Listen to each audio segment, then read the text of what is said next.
All right, welcome everyone to the CPP Hyperloop Circuit Analysis Workshop. I see many familiar faces in person, so I'm glad you guys have returned from the Python workshop. If you guys are new, I hope you guys have a great time here. Just a show of hands first, who has some experience in circuit analysis? Raise your hands or know what it is. For the electrical and computer engineers here, you guys should probably already know what this is. This is your major. For those of you who are not, that's okay. This is a great skill to learn just for general robotics and just building electronics in general. If you want to get some sort of robotic system working, you're going to need a fundamental basis of circuit analysis for it to work. So let's go ahead and get started. I'm going to cover a couple topics today, and it should give you a good fundamental understanding of just a bunch of circuit concepts. I'm also going to be annotating on my iPad, so I got to connect to Zoom with that. Topics that we're going to cover today, we're going to cover just basics of electricity, current, voltage, resistance, what those things are. We're going to go over some circuit theorems like Ohm's law, KVL, KCL, power. We're going to go over some electronic components. Now here is where things start to deviate from your regular ECE 1101 class.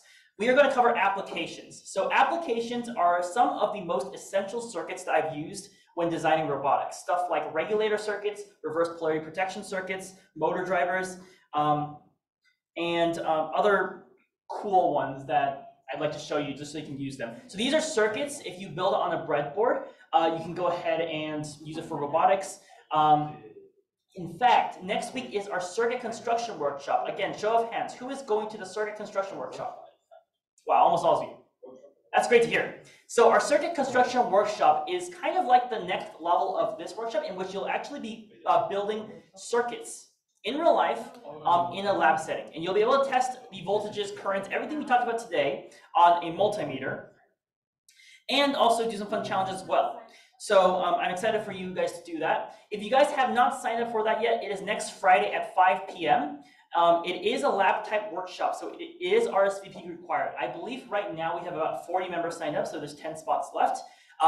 We have 15-member limit just because of space issues and also for kit issues. So the RSVP ends today. So if you guys have not signed up, go ahead and sign up if you want to. Otherwise, we will close it tonight.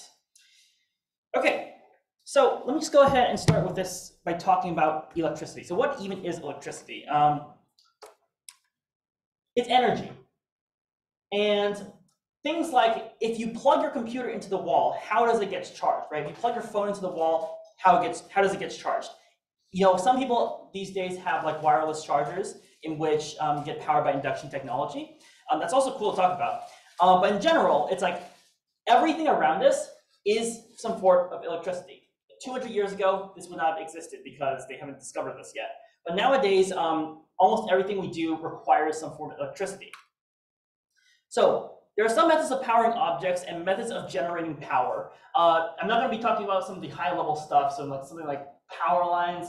Yeah, none of that. Probably won't be able to like play with that anyways because it's dangerous. So we're more or less focusing on more small-scale electronics today.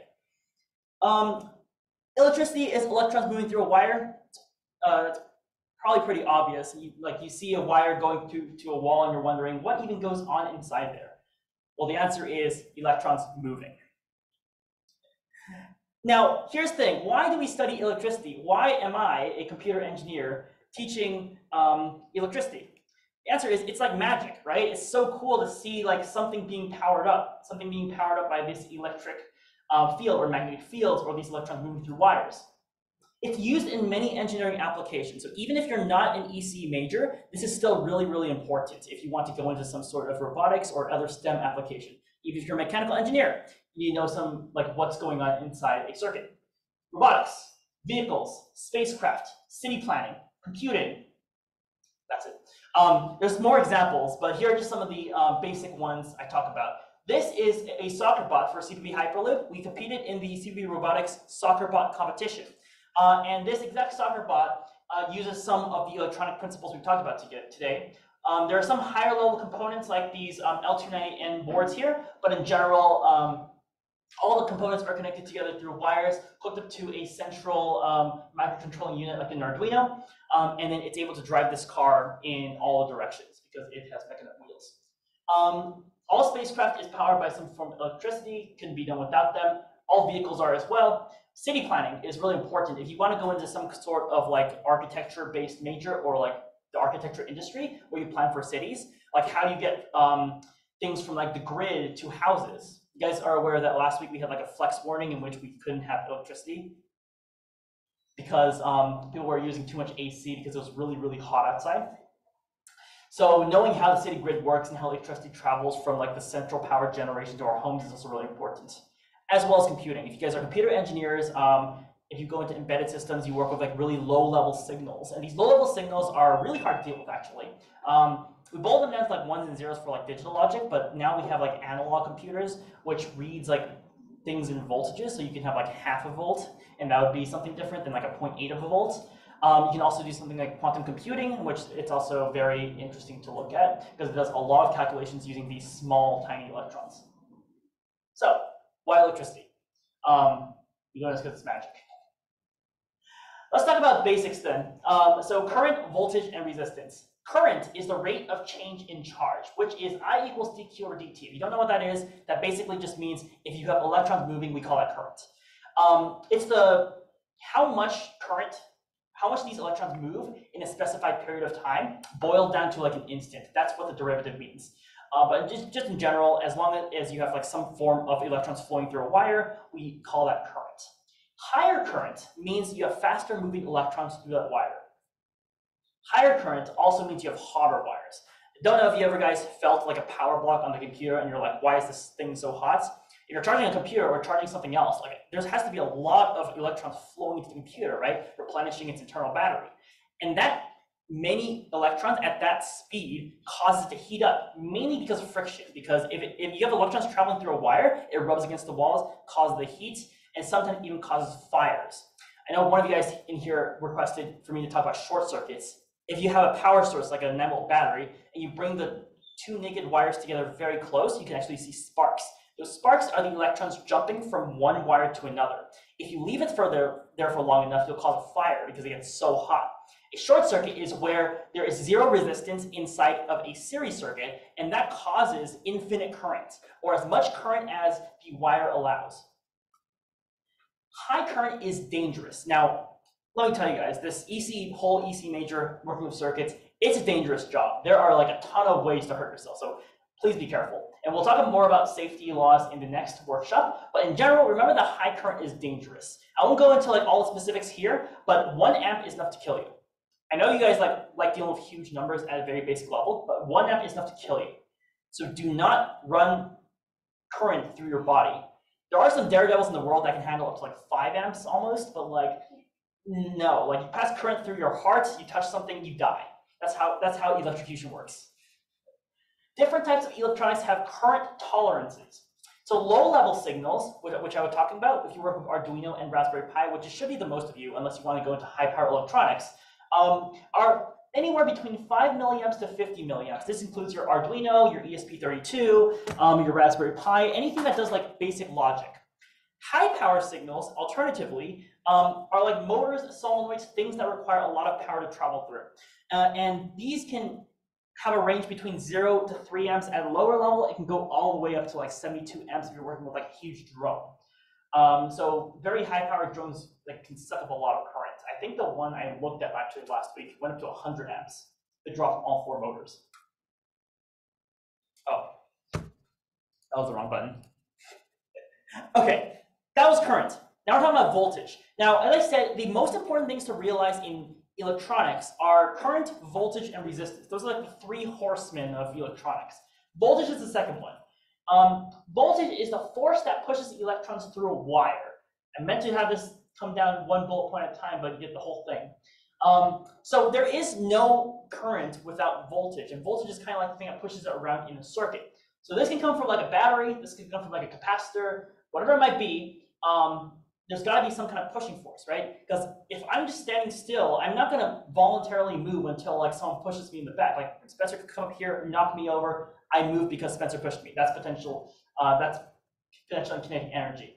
If you want to compare this to physics, if you're in 1510 or 1520, you'll learn that potential energy and kinetic energy are a thing with like realistic objects. Like if I drop this mouse from here, the potential energy would transfer into kinetic energy and would make it tumble into the ground. Voltage is kind of similar to this. In fact, there's this thing called voltage potential. It's similar to potential energy, but with electricity. So in this case, in circuit analysis, we analyze two main things in circuits. One being the voltage potential. So the voltage potential is the voltage difference between 2 points on a circuit. So I can say, okay, if I measure the voltage at this left point of the light bulb here, and then on the right point on this light bulb here, and I take the difference between those two measurements, what is that voltage? And that would be the voltage potential. This voltage potential is usually represented using a delta symbol, which means change. Whenever you're showing work on your circuit analysis homework, make sure you differentiate voltage potential and node voltage, because these symbols will be different. Node voltage is the point voltage at a certain location in circuit with reference to ground. If you ever use a multimeter, it's kind of the same thing as just saying, I want to know the voltage, I should do this on Zoom too, right here. So I take my multimeter, put one end on the circuit, the other end on ground, and whatever the multimeter tells me is that voltage reference to ground. All right? So node voltage is based on one voltage value. Voltage potential is based on two voltage values. So they might be different based on wherever you measure it in the circuit. Start with ground. So there are different ground symbols you can see in a circuit. Most likely you'll see some kind of earth ground or signal ground. I have never seen chassis ground before. But common ground is needed in a circuit to represent a reference point. This reference point basically just means 0 volts. Ground is always 0 volts. You always need some point in a circuit to compare to know the voltage at that location. Most SPICE programs, by the way, even Multisim, it will not run unless you have a ground because it doesn't know where to calculate it from. SPICE, by the way, meaning any sort of software that performs circuit analysis for you, like Multisim. A little bit about resistance. We'll cover more about this later, but resistance restricts current flow in a circuit. So it prevents you from having a short circuit, basically. If you connect the tips of a 9-volt battery to a resistor, it's not going to blow up. There's going to be some current in that circuit, but it's not going to heat up and light on fire. It comes in the form of resistors, which are these things. Resistors have different resistances. So it's kind of like, it's measured in ohms. You can have like things like 100 ohm resistors, 1000 ohm resistors. This color table, by the way, tells you all different kind of combinations they manufacture these resistors in. So you can have stuff like 4.7K ohm resistors and match these resistors up with this table to do so. This is a really old-fashioned way of doing it. Nowadays, just use a multimeter. Unless you don't have a multimeter, then you can like use this color table. But I don't like looking at this thing. Okay, so when you have higher resistance inside of a series circuit, usually it represents less current. That's true for Ohm's law, which we'll talk about in a second too. Okay, let's do some resistor map first, because I feel like it's a good idea to talk about this before going into any sort of circuit theory, just so it gets fresh in your mind for a second here. So this is a circuit, right? Before I even go into the math here, this is a regular series circuit. A series circuit is one where you have one big giant loop ending in ground. So one loop represents a series circuit, and in the normal circuit, when you first start analyzing these things, you'll usually have a power source, which is represented by these 4 lines. This power source here, let me just get my annotation thing out.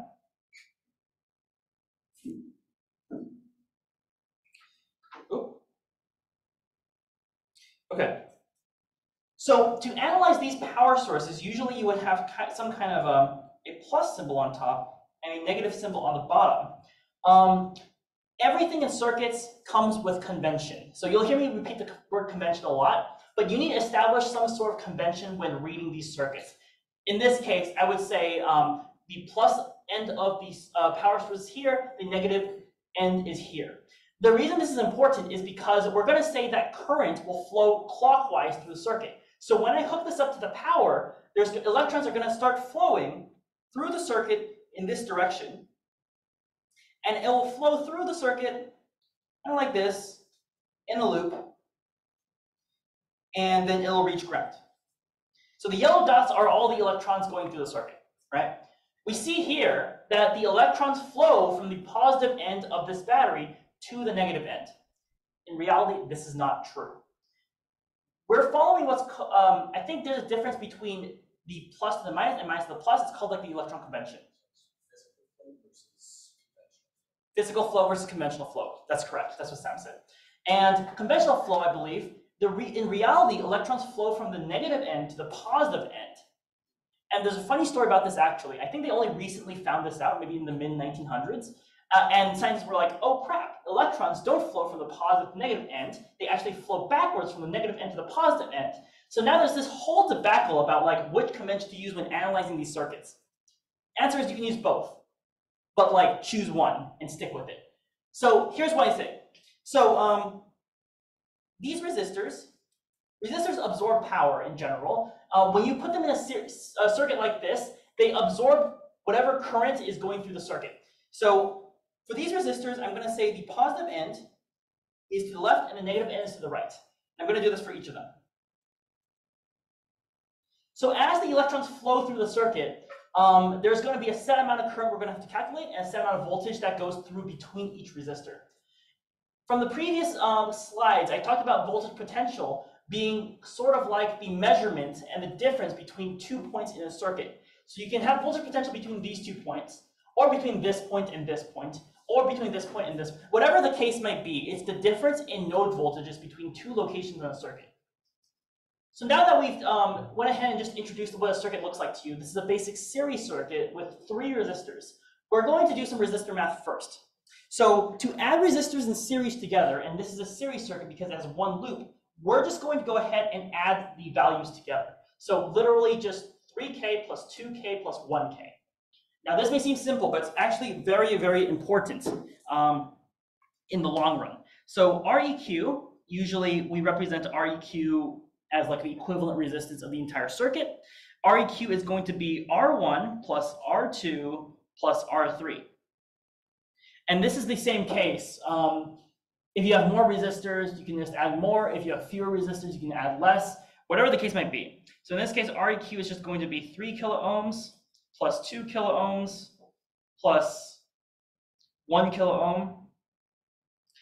And that in total is 6 kiloohms. So the total resistance in the circuit is 6 kiloohms. And you can rewrite the circuit by just simply doing this. So you're replacing all the resistors with a singular resistor, which has a value of 6 kiloohms. And this symbol I drew on the left here is actually a power source. It's an alternative way of drawing it. In reality, when you go to Multisim, this thing actually represents a battery.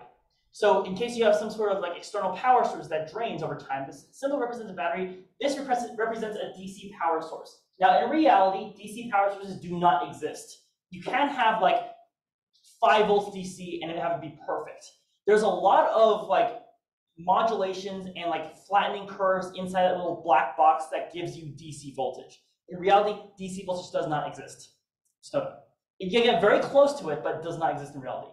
This represents ideal sources. So whenever you see a circle with symbols inside of it, that's an ideal source. So I'm going to go ahead and label this 5 volts, because that's true. And we've simplified the circuit by adding the resistors from this big diagram to this small one. That's the conclusion I want to make from this slide right here. We're going to come back to this circuit later on and analyze more things about it. But in general, that's how you add resistors in series. Next one I want to talk about is a parallel circuit. Now here's the thing about parallel circuits. You see here that this looks a little bit different than the previous example. Although you still have like this kind of same structure right here, it looks a little bit different, right? We have different branches of resistors, and the voltage source is still right here. So what's going on here? Parallel circuits are really interesting to analyze when you think about current. If you think about like a stream, or have you ever been to a lazy river, in which the lazy river is normally in one lane, but then splits off into 2 lanes, kind of like the same thing. So if current was to go into this parallel circuit, it would split off into 3 different lanes. And then you would be able to analyze currents with all 3 different lanes in mind. But in this case, we want to find out the equivalent resistance. Because they're like really interestingly in parallel, and they have like different points in the circuit where they connect together, we can't just add them up in series like we did for the previous example. In this case, we got to find out this, you got to calculate using this weird little formula up here. And the way you calculate them in this example is we just go ahead and follow the formula. So 1 over Req, which is the equivalent resistance, would equal 1 over 3 kiloohms plus 1 over 2 kiloohms plus 1 over 1 kiloohm. Now, the reason I didn't add the kiloohms is because they'll eventually cancel out. I'm going to just add in here just for clarity. So you'll notice that Req, in order to isolate it, we're going to have to add everything up to the right and then find the reciprocal because it's the inverse. So doing the math here, we can result in, find the common denominator, 2 over 6 plus 3 over 6 plus 1 over 6. Look right? And that adds up to 6 over 6.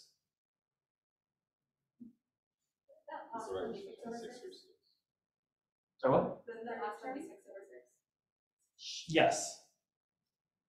I was like, that doesn't look right. Last one is 6 over 6.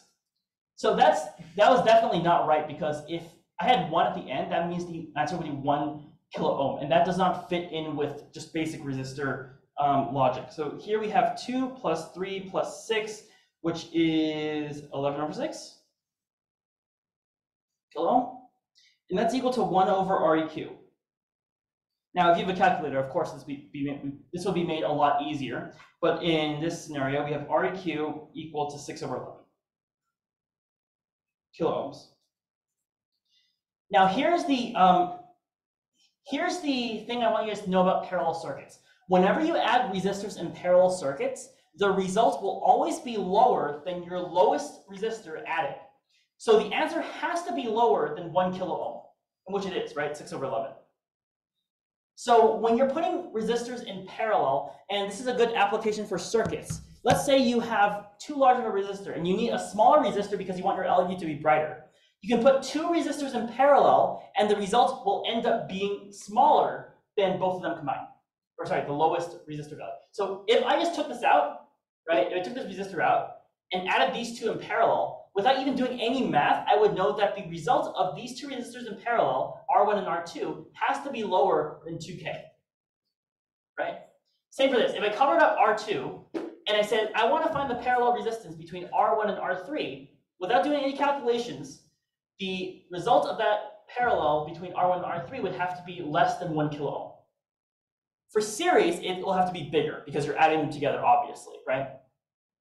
So that's just a good observation to note when you're adding resistors in parallel. Now let's find out why that's important. Okay, now we can go on simple theorems. Ohm's law, probably the most important equation you will use ever. Ohm's law is a V equals IR, and you see a bunch of triangles here. This is just an easier way to remember if you can't remember V equals IR. It's a mathematical relationship that tells you the relationship between current, voltage, and resistance for a basic series circuit like I showed you before. There are 3 main equations. Actually, it's just derived from 1, but the main equation is V equals I times R if you're solving for voltage.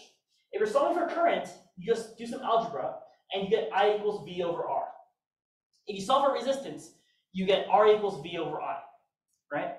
And if you use this triangle, the way you use it is you cover up one of the sections. Let's say I'm solving for voltage, that's the one I want to cover up, and I get I and R on the bottom. So it would be I times R multiplied together, right? Let's say I want to solve for current, so I cover up current, and now V over R looks like it's divided together. So I get I equals V over R. Same for R. If I cover up the R, I get V over I. So what does this tell us? These equations tell us that voltage is directly proportional to current if resistance is constant. What does this mean? That means if voltage increases, then the current in that circuit must also increase. Now, mind you, this represents total voltage, total current, and total resistance. So that means you got to have a circuit that kind of looks like this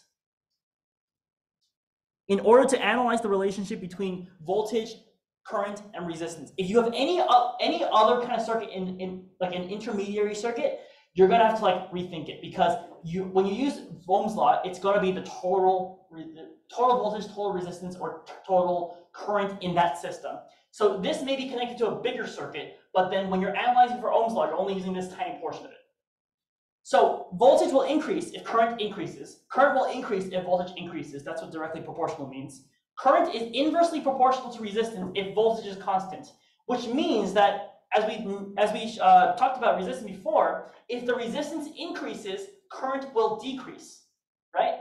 Because you have more restrictions on that circuit. You don't want current, so you increase the resistance. You don't want your LED to blow up, so you get a bigger resistor, right? Okay, so let's go over Kirchhoff's voltage law now. So KVL is one of the most important, second to Ohm's law, but it's the one you hear about when you use circuit analysis all the time. Kirchhoff's voltage law is the sum of all voltage potential in a series circuit must add up to 0. Now here's where the conventions really, really matter. When you're analyzing this circuit, you have to decide on like which voltage potential is positive and which one is negative. So what I mean by that? In this circuit, before I labeled this circuit with the plus and minus symbols. For the resistors, because resistors absorb power, they'll have plus to the left of them and minus to the right of them. For the voltage source, I have the power from negative to positive, not the power, sorry, the symbols for it, and because it's supplying power, it's providing power to the circuit. Now, the voltage potential of sources are negative. So if I find the voltage of this, I'm going to label it as -5 volts, because that's what this power source provides me. Voltage potential of resistors and other components that absorb power are positive. So whatever voltage I find from R1, R2, and R3, those will be positive voltages. So positive voltage R1, positive voltage R2, positive voltage R3. And for this one, I'm just going to say it's negative Vs. Usually you'll see like a Vs to represent a source voltage. Now, what does Kirchhoff's voltage law tell us? It tells us that the sum of all voltage potentials, so the sum of all voltage potentials, which is negative Vs plus VR1 plus VR2 plus VR3, has to be 0. So the challenge is finding out what VR1, VR2, and VR3 are. Now here's the thing about series circuits, since we're talking about it. The current through all components in a series circuit are the same. So the current through V1 is equal to the current through R1, is equal to the current through R2, is equal to the current through R3. In circuit analysis, we represent current by the symbol I. So IR1 is equal to IR2, is equal to IR3. And whatever point you point out in that series circuit, it's all going to be the same current. That is a property, it's a fundamental property of series circuits. So you will use this law in combinations with Ohm's law to solve circuits using circuit analysis. And this is a basic, calculation that you will do for like every single circuit you'll encounter if you're taking 1101. So what do I mean by this? Well, the first thing we got to notice is that VR1 in this scenario, again, for Ohm's law, V is equal to what? I times R, great. So we're talking about the resistor 1, right? So VR1. So for I and R, it's got to be the current through resistor 1, and then also the resistor 1 itself. So in this case, because Ohm's law is localized, we're talking about the voltage through VR1, then we got to talk about the current through the resistor 1, and also the magnitude of the resistance in resistor 1 as well. Which means if I say, okay, tell me what is VR2, then the current has to be from where?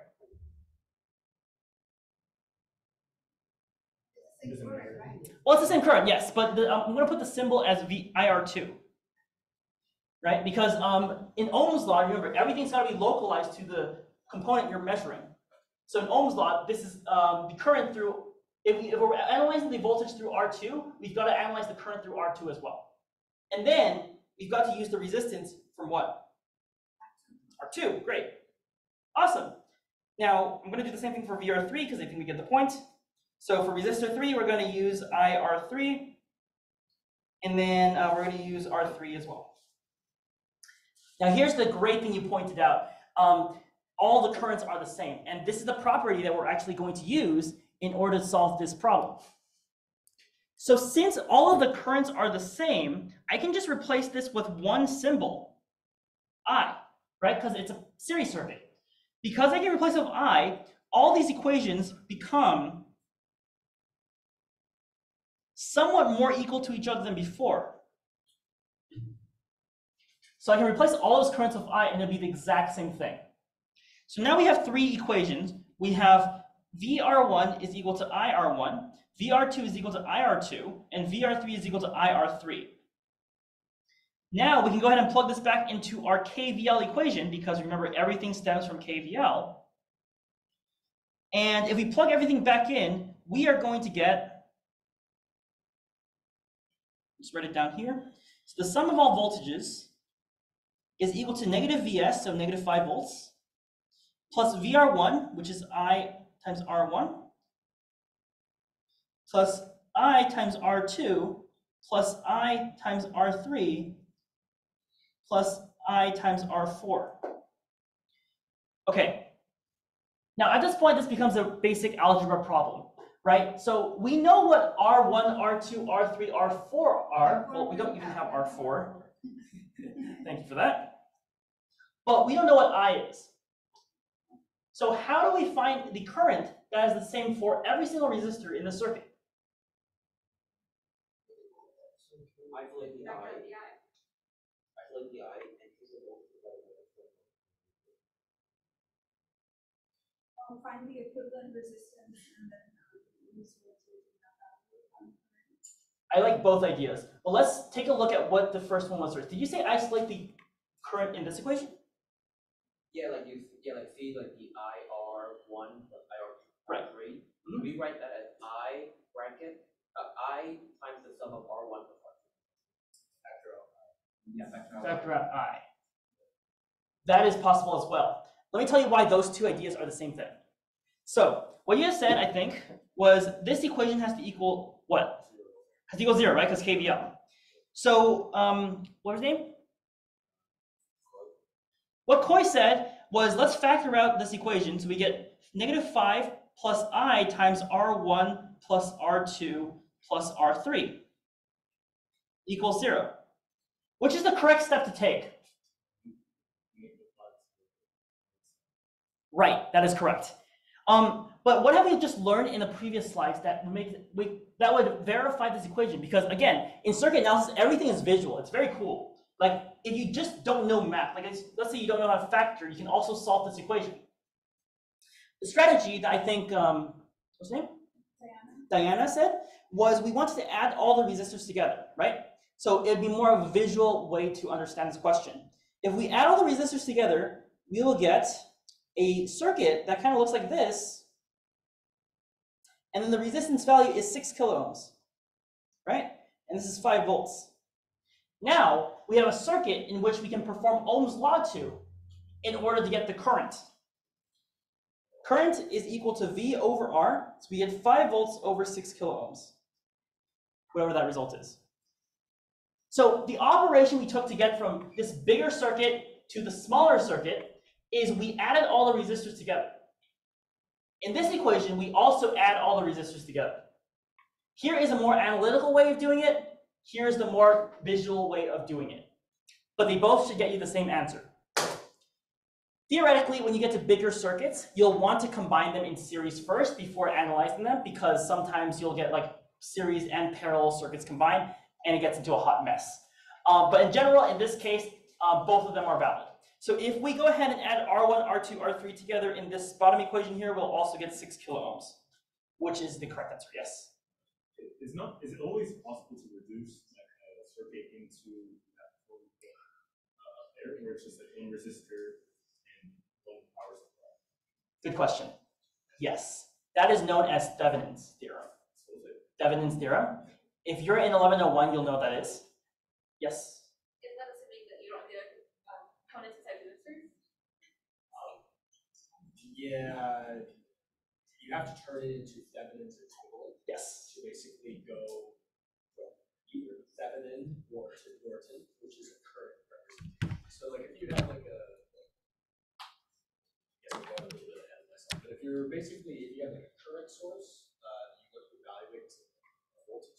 Mhm. You start, but it's your working. So yeah, so that is an excellent question from both Chris and Addie, and great answer from Sam. In general, if you want to reduce a circuit to just the voltage source and a resistor, which is known as the Thevenin's equivalent resistance, you would do a bunch of like operations such as nodal analysis, mesh analysis, things that are too complicated to talk about now. For Addie's explanation, you can do it with capacitors and inductors first too, but you got to use the impedance, right? So that's 2101. That is, you have to go into the complex plane and then analyze all the resistances to AC current. Then it's a little bit complex. Yes. I don't have a question, more of a comment. Do you mind turning your flashlight off? It's like pointed directly at me. Sorry. Oh, Sorry, it's a little distracting. sorry about that. We can open the lights if you guys want some. Yeah, let's start on the main light. I think it's like a little. You guys still see the screen? Yeah, sure. Okay, that might be better.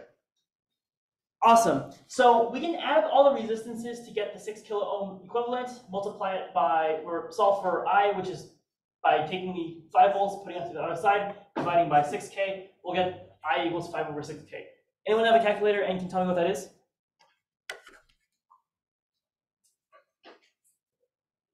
Yes. 8.3 is or 10 to the negative 4. 8.3 times 10 to the negative 4? Yes. So that is 833 microamps or 0.83 milliamps, correct? Okay. So this, I regret not putting this onto another whiteboard so I have more room to write, is 0.83 milliamps. And that is the current that passes through all the components in the circuit. So 0.83 milliamps pass through R1, 0.83 milliamps pass through R2, 0.83 pass through R3. That's what that's the property of a series circuit. So the current through all components in a series circuit is the same. Now that we have the current, we can plug it back into these bottom equations to get the voltages, right? Yes.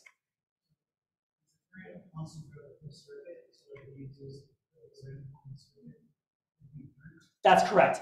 If you go ahead and just blindly pick a point on the circuit, right here, the current through this point is 0.83 milliamps. Yes? If you're working with kilo ohms, is the amp or is it milliamps? So kilo ohms, you got to remember, is power of 3. So you're going to have 5 over 6,000, right? Pretty much all these milliamps. You can also put it as microamps. So an alternative I said was 833 microamps, which is 10 to the power of negative 6, right? So you can represent it also as like without any units. You can represent it as amps, but it'll be like 0.000833. So usually in engineering, you want to go by like powers of 3. We love that here. Kilowatts powers. Yeah, it's kilowatts of power stuff. All right. So I'm going to leave it to you guys to solve for the rest of the voltages. But if you just plug the current back into the bottom equation, you should get the voltages for R1, R2, R3. Notice that all the voltages are based on the resistors in this case. So if you solve for the voltages, they should all add up to 5 volts. R1 plus R2 plus R3 should equal 5 volts. And if you add in the negative 5 volt contribution from the power source, everything should be 0 volts. It's like perfect. It's like balanced. Whatever Thanos said. All right, any questions on Kershaw voltage law?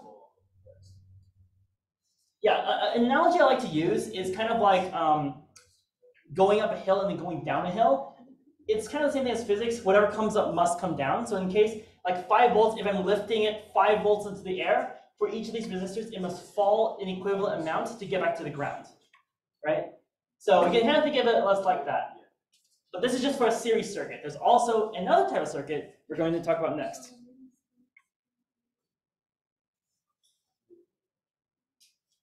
It's not deleting. Uh-oh. My work's not deleting itself. No. Hold on. Okay. Whew. Okay, so the next law we're going to talk about is Kirchhoff's current law. Now, this one's a little bit easier to understand. because again, like I like lazy rivers. I like thinking of water flowing through like a system. Kirchhoff's current law states that the sum of all currents exiting a node must be equal to all the currents entering a node. Now, what is a node? A node is any point in the circuit with two or more connections. Actually, it's just any point in the circuit, really. Like this could be a node, this could be a node. What I meant by two or more is being an essential node. So an essential node is these nodes you must identify to analyze the circuit from. Essential nodes, I believe, have 3 or more connections. 2 or more, 3 or more, someone can verify that for me. So in reality, this circuit right here, you'll realize that the top here, they share a node because this top is a wire and there's no resistor in between. So they can all be represented as one point. In fact, this kind of circuit, you can redraw it to look something like this.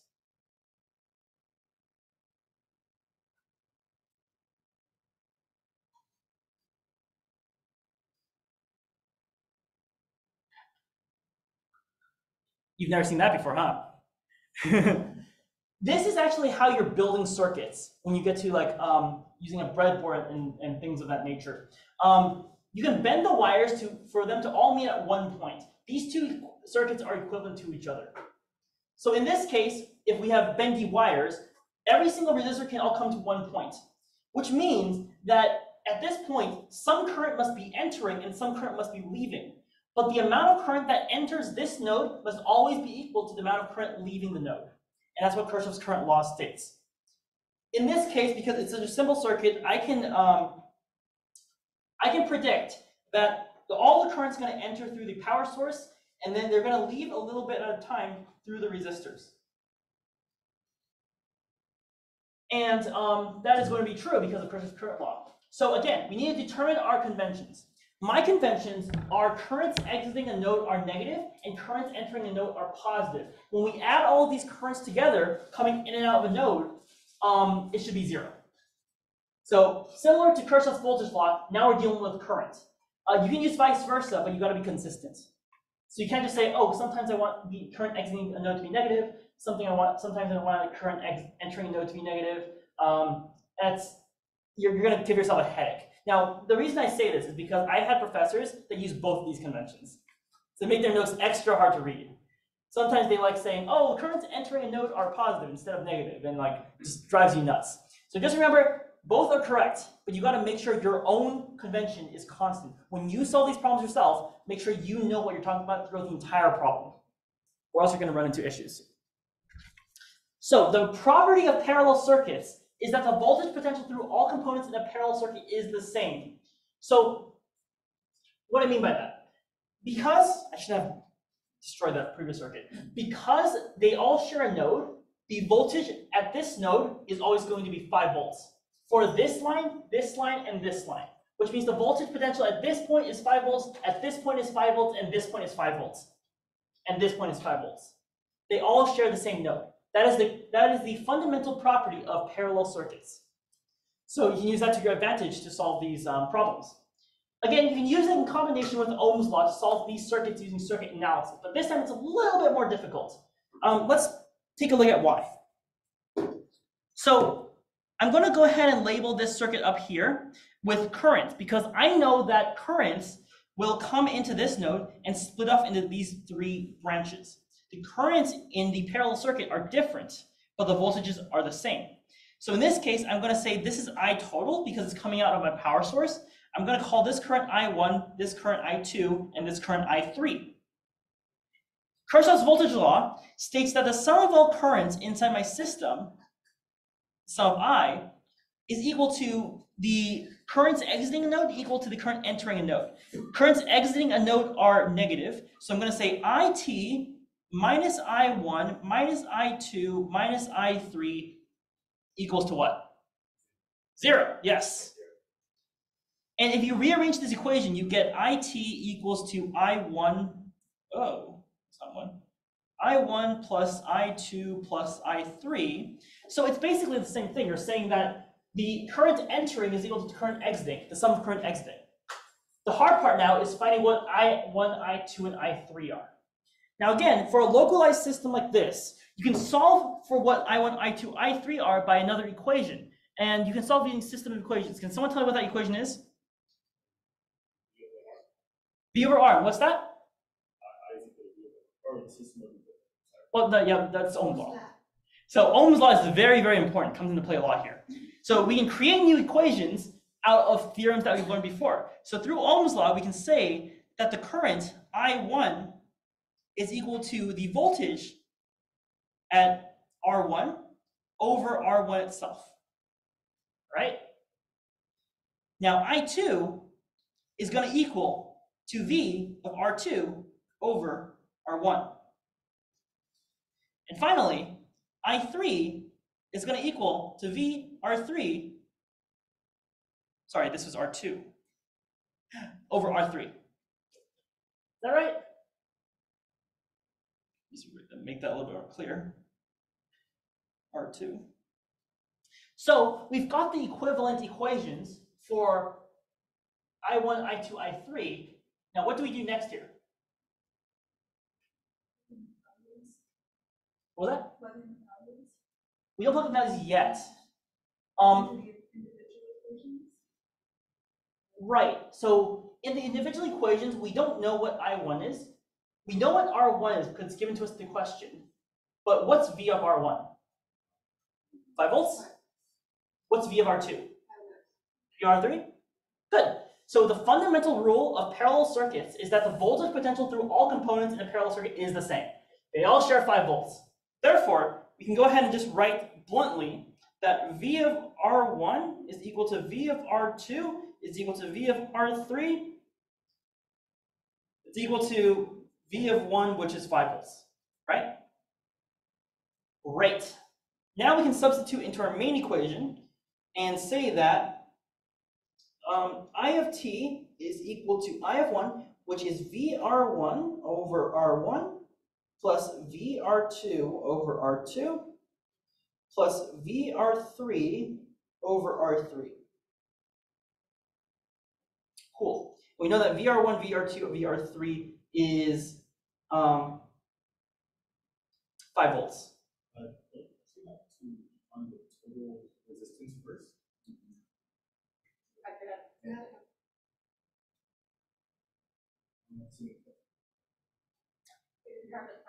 We can, but through this we can find it the same because we already know what VR1, VR2, VR3 is.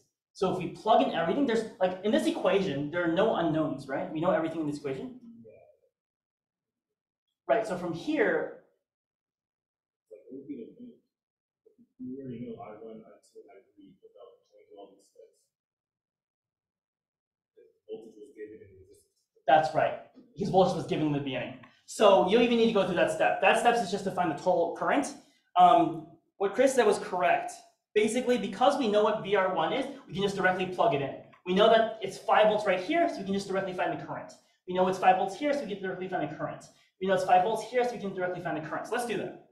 So what's I1? I1 is going to be 5 volts over 3 kilo ohms. And so what is that value?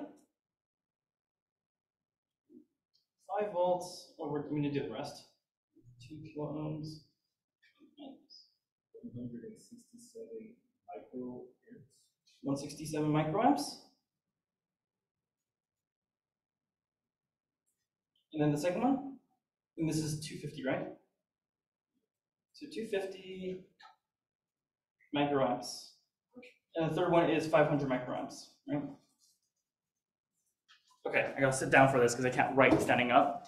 So what we just learned here is that we have I1, which is 167 microamps, plus I2, which is 250 microamps, plus I3, which is 500 microamps.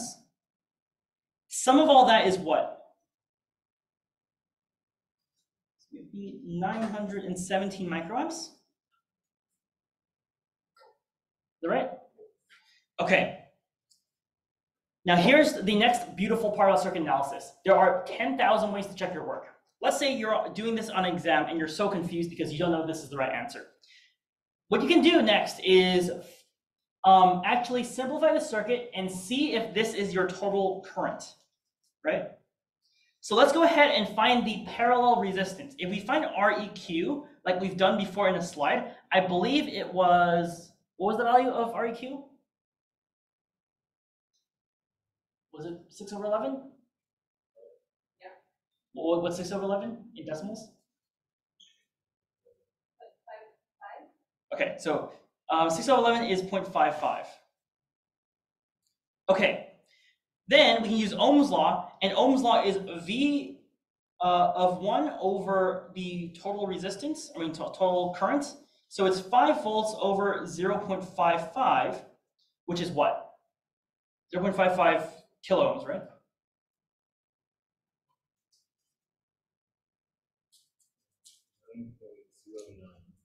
9.09.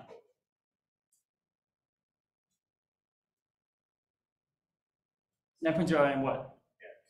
Amps? Milliamps. We're off by some. Could have been because like 5.5 was actually like 0.454545. Yeah, but we're still off by like a power of 10. Because if it's 917 milliamps, I mean microamps, that's 0.917 milliamps. 5 volts over 0.55 kilo ohms.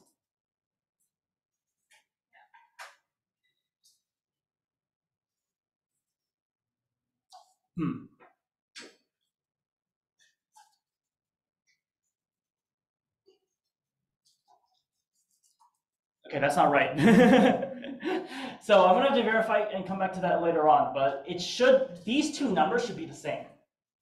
So 5 volts over the total resistance. Wait, no, that's not IT, it's REQ. So 5 volts over REQ, which is 0.55 kilo ohms, should get you to 0.917 milliamps. So somewhere in here, something went fishy. And I don't have a calculator to verify it, so, oh, what was that? Oh, thank you. Thanks so much. Okay, thank you. All right, I'm gonna verify this right now, because this is bugging me.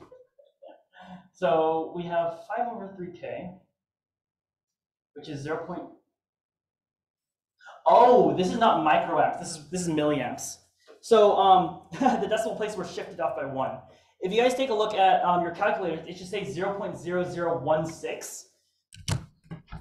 So because it's 0.0016667, if we move the decimal places, we can see that we moved it 3 times. So in scientific notation, this is 1.67 times 10 to the negative 3. And because it's a power of negative 3, this is actually milliamps. So this turns into 1.67 milliamps and not microamps. So because we learned that, all of this becomes milliamps. And we have to move the decimal places to this position right here. And now we have the right answer. Because I think we were off by a power of 10, and now we have verified it. We are in the correct power now. So we have a differential of like around 6 milliamps, but that's okay because of rounding. So as long as it's about the same, it's good. So we have verified that the answer is correct through Ohm's law and through the method of doing, I believe this is Kirchhoff's current law. So we can check our work in 2 ways. And this is great for doing the tests, as long as you don't run out of time. Any questions?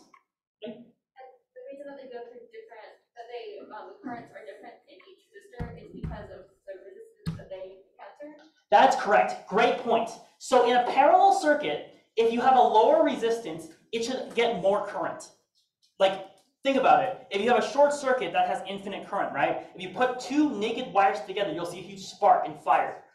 In this case, the lower amount of resistance you have, the more current it will draw. So you'll see the 1 kilo ohm resistor get the most current. And then the 2K resistor get the second amount. And the 3K resistor, because it has the highest resistance, it'll have a current of 1.67 milliamps. That make sense? So when you're designing your circuit, a very popular circuit you can do with a kit is do an LED circuit. So you connect power to a resistor, to an LED, to ground. An LED is a diode, in which we'll cover later. But if you don't have a resistor, a diode opens up and basically you'll have zero resistance. So you'll burn out the LED. You'll hear a small pop and then your LED will be dead. Does the LED have some built-in resistance? It's not enough. So depending on what LED you get, some LEDs already come with built-in resistors, but most of the cheap ones do not. Diodes, if there's like a mode of diode you can analyze it where it's like a voltage source and a really, really small resistor, if you take in 2200. But that really, really small resistance is not enough to prevent it from it's like 1 ohm almost. Even if you have 1 ohm and a 5-volt source, that's like 5 amps going through that LED, and it doesn't like that. Make sense? Yes. Cool. All right. How much time do we have? It's already 7? Okay. Power is okay. So this is really good to know. Power is current times voltage. The units of power is watts, and it's useful for knowing the rating for an appliance. So from here on out, since you know what current is, since you know what voltage is, now whenever you see like a power rating, oh yes, you can grab water if you want, or bathroom, whatever you need. Now you know. Okay, I'm going to speed through the next few slides. We have a circuit analysis slide here with some examples that I might go ahead and cover later, but we don't have time for that right now. So here's an example. You can solve for the voltage and current to the following circuit. Oh, this one's fun. I want to do this one. So you won't see this a lot. Design a voltage divider circuit that can regulate a 12-volt battery signal down to a 5-volt signal to use as an ADC input. I just don't want to do this right now. There is a specific circuit in circuit analysis called a voltage divider that's used in a lot of different applications. And the voltage divider kind of looks like this. You'll have a voltage source connected to a resistor up here, connected to another resistor down here, and then you'll have a ground. And when you put a multimeter onto these two terminals, you'll find out that the voltage between those two terminals is less than total voltage. So, for example, if I want this voltage out to have a 5-volt signal, and I put in a 12-volt signal into the circuit, what is the value of those two resistors that will get me to 5 volts? Now, this is a really cool application because you use it in real life as well. A lot of times we'll need some sort of detection mechanism to poll for voltage. So in this case, I told one of my project members to make this kind of circuit for me, in which I can put in 12 volts and get out 5 volts on the other end. So in this case, the voltage divider equation, I'm going to show this right now, is the voltage divider equation is V equals, so V out is equal to R2 over R1 plus R2 times the voltage input. This is called a voltage divider equation.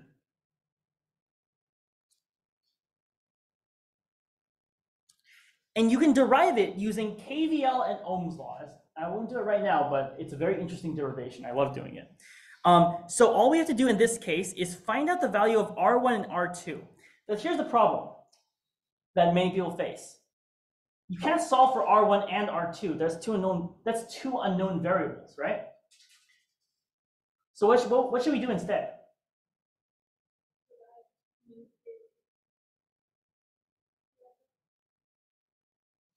So what we do instead is illegal. We choose a value for R1 ourselves.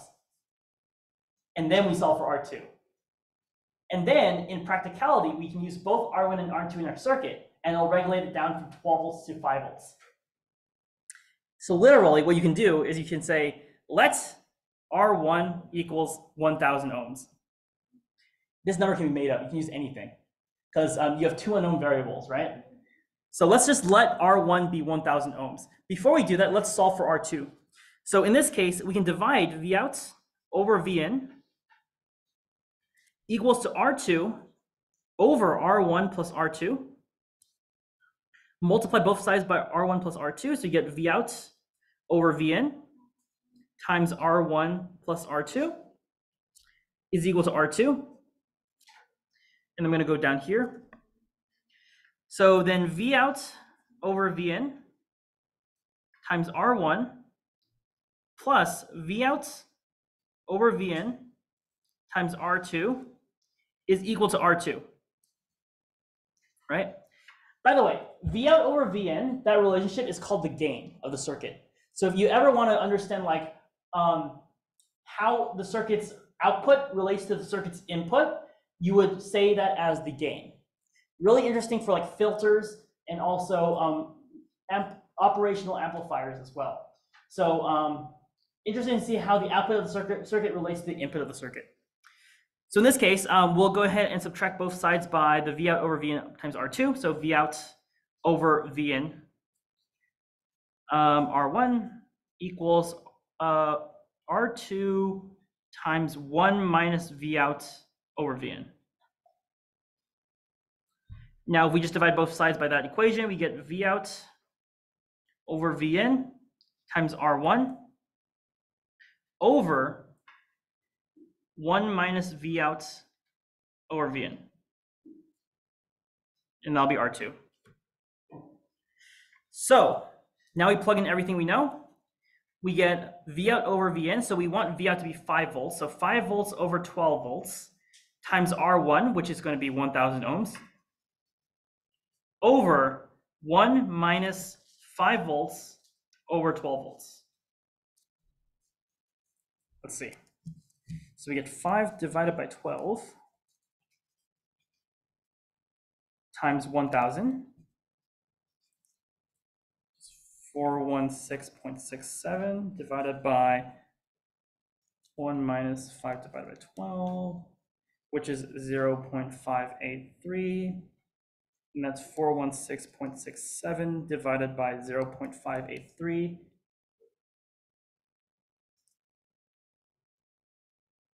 714.7? Is that what you guys got? Okay, so I'm gonna assume that's right. So in order to build a circuit that can regulate a 12 volt signal down to a 5 volt signal, you're gonna need R1 to be 1000 and R2 to be 714.7 ohms. Now here's the crazy part. That's not optimal. There's no resistor that can get you that. They don't build resistors in like 0.7 precision. So the way you would get a solid 5 volt output is you would make a function that would change R1 to a lot of different values and then see which value of R2 comes out even. And if they both land in whole numbers, you take that value and run. So that's where coding comes into play, because you can do a lot of these calculations. You can do a lot of calculations of R1 and R2, find out exactly what ratio you would get from like R1 and R2, and then calculate your voltage, your resistance values that way. And when you get that calculation right, then you can go ahead and use that in your circuit. And if you have a high voltage signal, you can go ahead and put that back down to a 5 volt signal and use that for like microcontrollers, other appliances, and things that are not tolerant of 12 volts. We'll go over power regulation in a bit. Does that make sense though? Cool. Voltage divider, very, very, very important. What is that function that you were talking about to find the optimal resistance? You just like plug R1. Okay, you say R1 is your independent variable, R2 is your dependent variable, and then the relationship between R1 and R2 is actually derived from this function right here. So R1 is Vout over Vn over 1 minus Vout over Vn times R1 equals R2. That fraction on the left there is a number, right? And then R1, R2 is a ratio. So whatever that number is times R1 is going to equal R2, and then you would just plot that on like a line and find out the R1 and R2 values that are like most round. And then you get very close because resistors have 5% tolerance usually. Yeah.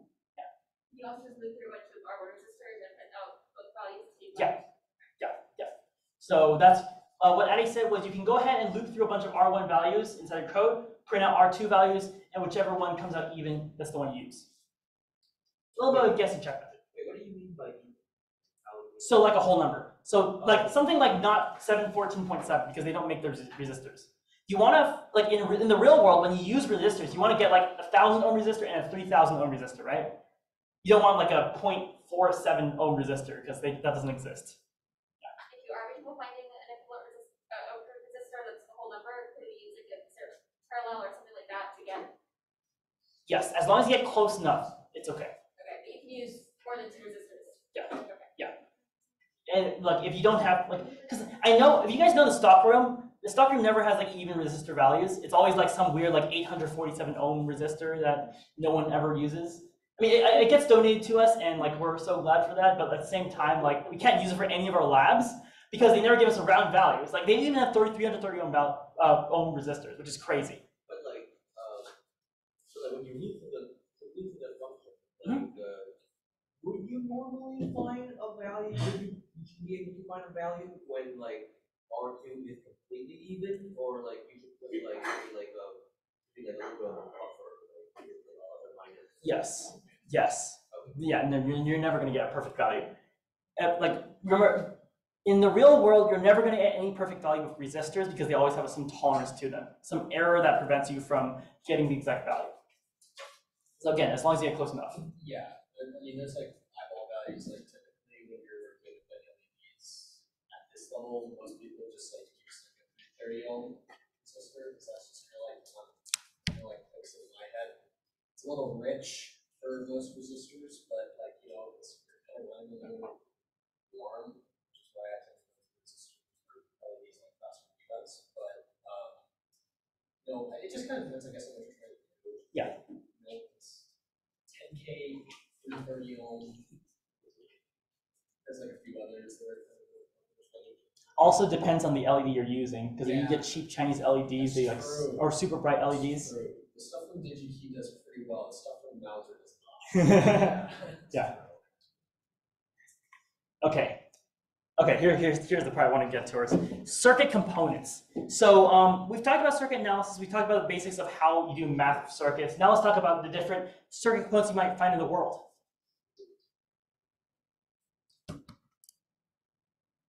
Resistors. Here are some applications of resistors. Resistors provide short circuit protection, so you don't short out your circuit and cause a fire. Resistors control current, so you don't like burn out an LED. You make the LED have like 100 milliamps of current or whatever it likes on the data sheet. Use resistors for voltage regulation. We've already showed you a voltage regulator example in which you take 12 volts, you output 5 volts. Now the example I showed you previously is not a good voltage regulator because it doesn't take care of like noise, take care of like error, you don't get a smooth 5 volt output, it's kind of bad. So I'll go ahead and show you some better voltage regulators in a bit. It's also used to redirect signals. If you're using some kind of MOSFET, you can have a pull-up or pull-down resistor to redirect a signal to either 5 volts or ground. If you're putting this into like a microcontroller, it really likes pull-up or pull-down resistors because it gets a solid signal. If you just have it as like a no connect, it might get confused and like not understand where you're going at. What is a MOSFET? A MOSFET is a metal oxide semiconductor field effect transistor. Did I get that right? It is a voltage control switch. I will talk about that later too. That MOSFETs is actually in the family of microelectronics. Microcontrollers are Arduinos. That's like 2300? Microelectronics is 2200. Oh, okay. Capacitors. Ooh, I want to show this one. Okay. Capacitors are storage for, it's a storage component for electric charge. So you can kind of think of a battery, but don't, because it is very different from a battery. Battery can provide charge based on a chemical reaction. Capacitors provide charge based on 2 metal plates in the middle of the capacitor transferring charge to each other. Supercapacitors have a large storage and a high discharge. They're huge. And Sam gave me a couple, which are fun. If you get enough capacitance in that bad boy, you can actually use it as a battery. It won't last very long, but you can discharge it on something and you can provide charge to it. I haven't. Overvolting a capacitor will cause it to explode, and I'll show that video in a second. There are 2 types of capacitors. One is called the electrolytic capacitor, and one is called a ceramic capacitor. An electrolytic capacitor is polarized, which means there is a designated plus and a minus area. A ceramic capacitor is not polarized, and it usually comes in like a really small circular thing. Electrolytic capacitors are long tubular structures. The capacitor will short itself on itself because it's 2 metal plates. when the metal plates touch, they will short each other, and the current in a short circuit will send itself to infinity. However, this power source is currently rated at 10 amps, so it won't do that. I'm just going to stand back here and turn this off so it doesn't blow. All right, buddy. Here we go. 3, 2, 1. Oh my. All right, that was it. I don't think I've ever gotten that one that good. Yeah. So here's the thing about capacitors. If you get cheap ones from China, they explode more. So where did you find like, so where do you usually go to buy like high quality capacitors, like who's like your reliable? DigiKey, Mouser. DigiKey, Mouser. Amazon's the low quality ones. Oh, wait, Key Mouser? Mouser Electronics Oh, and DigiKey. Mouser, DigiKey. M-O- Oh, DigiKey. USCR. Mouser. That's here. Oh, Mouser. Yeah. So those were capacitors. The capacitor will short itself on itself. Don't play again. Yeah. So I did one recently and got a noise complaint for it, so I don't know what's going on with that. But this was about a year ago. I did one for my stream, and so just demonstrating how capacitors explode when you put too much voltage in them. This was a 10-volt rated one. And yeah, so be careful with capacitors. For the applications of capacitors, they actually have a really great application in circuits. Usually, again, remember I said that you don't have like perfect DC voltage. You can get really close with the capacitors. They reduce noise. So if you have a like really rough signal coming into your circuit, you can smoothen out using a capacitor. They can also be used in timing sequences. If you guys went ahead and did Blinky Learner last semester, it had a 555 timer circuit. That one had a 10 microfarad capacitor used to time the on and off sequences inside that 555 timer. I think it's called like a multi-vibrator oscillation circuit, maybe? I don't know. But 5 timers. Those are the yes. capacitors that you find on the lab room. Are those like low quality one or like They're low. decent one? They're like low qualities. Oh, So so the capacitor smooths up the noise in the circuit. What would bring in a rough circuit? Anything. Literally, like just walking, like bringing the circuit from one location to the other would cause a noise. When we talk about the ways people talk about, right? So like one thing that you have to build if you're an engineer and you're taking a bit of help, is you have to build a AC to DC converter. And in the original lab, they had to use an coupler, and those get really warm if you don't put this up right. Like by the end of that lab, I can tell you what the smell difference was of like every single component because everybody had probably fried. I think one group had fried probably. If it wasn't the coupler, it was a resistor. If it wasn't that, it was a capacitor. And the biggest thing is that with this kind of thing, especially for like something that you're trying to make like industry grade radio equipment, I want no noise. I can't because my application is listening to noise, right? Like that's radio stuff. I have to look at those variations. So in order to kind of clean up that signal, unfortunately, you're going to have to put in this really big portion of that. But I guess it takes time. But you have to take in this huge capacitor to kind of filter in all that noise and that resolution. It's unique. The more money you spend, the better stuff you're going to get. That's kind of how that is in this school. In college, you're typically, if you go up to the stock room with Mark, we call it typically a B or C stock, because that's usually the stuff that's donated so generously by companies that realize that it's not up to maybe their standard, but it's up to maybe the standard of education. So, whatever. Yeah, it'll work for you because you may destroy it. So, but that's kind of like the point, right? So that's why they get for free. Yeah.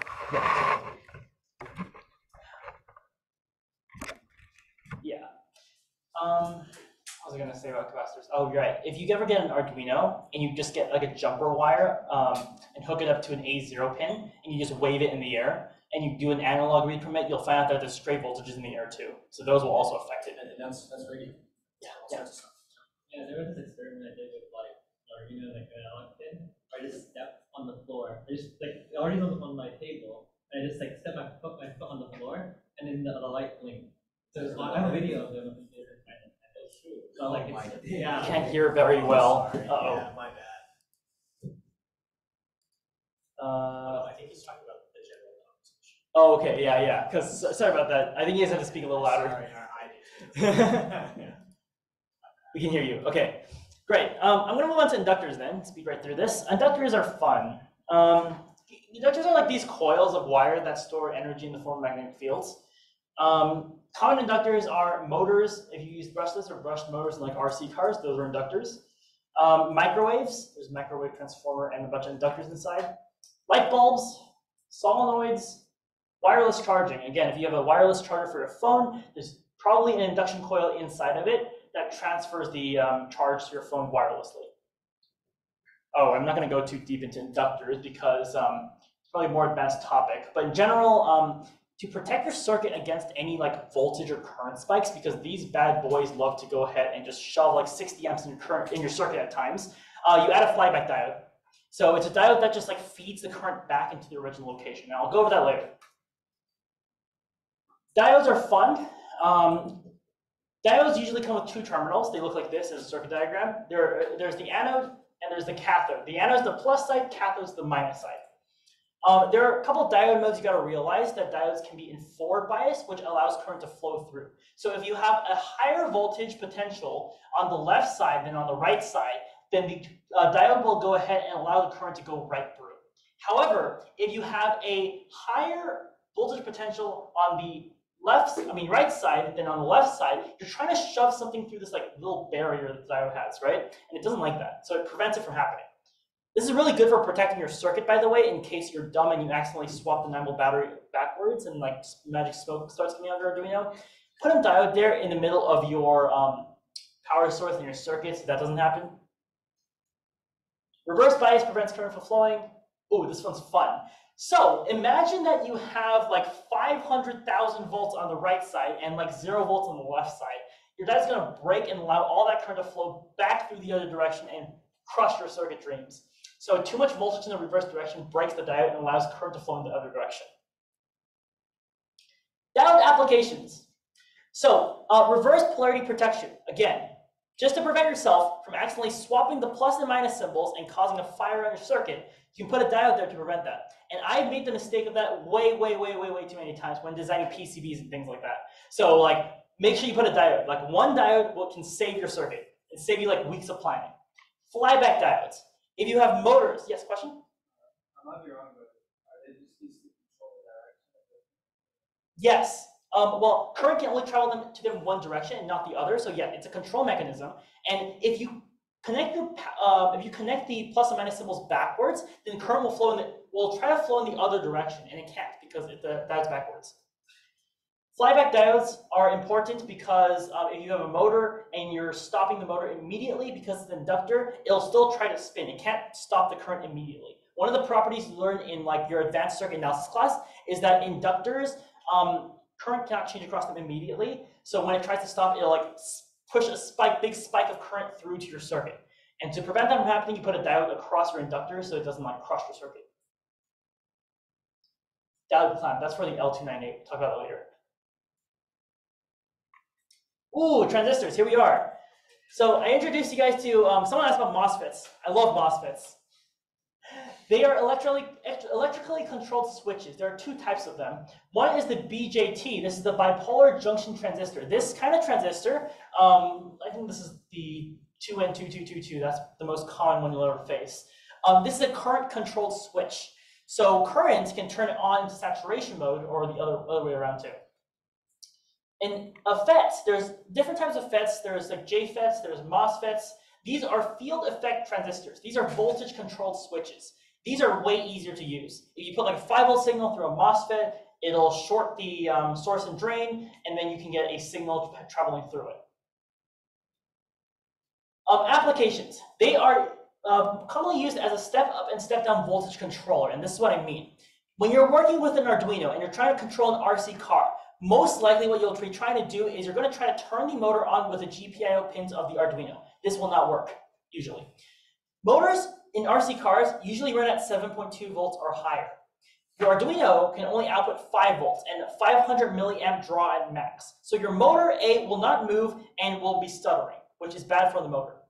What you need to do is, in order to get that 5-volt signal to turn on the motor, you feed it through one of these Mosfets.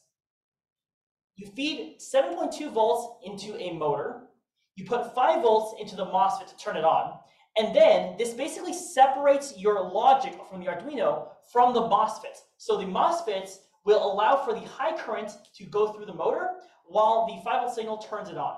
It's kind of like a switch, electrically conducted switch. This is also the entry into digital logic. When we talk about TTL and CMOS applications, this is kind of like how your computer works. We're getting into computer architecture here. So digital logic, how we can actually make logic gates from transistors. TTL stands for transistor logic. CMOS, I don't know what this stands for actually.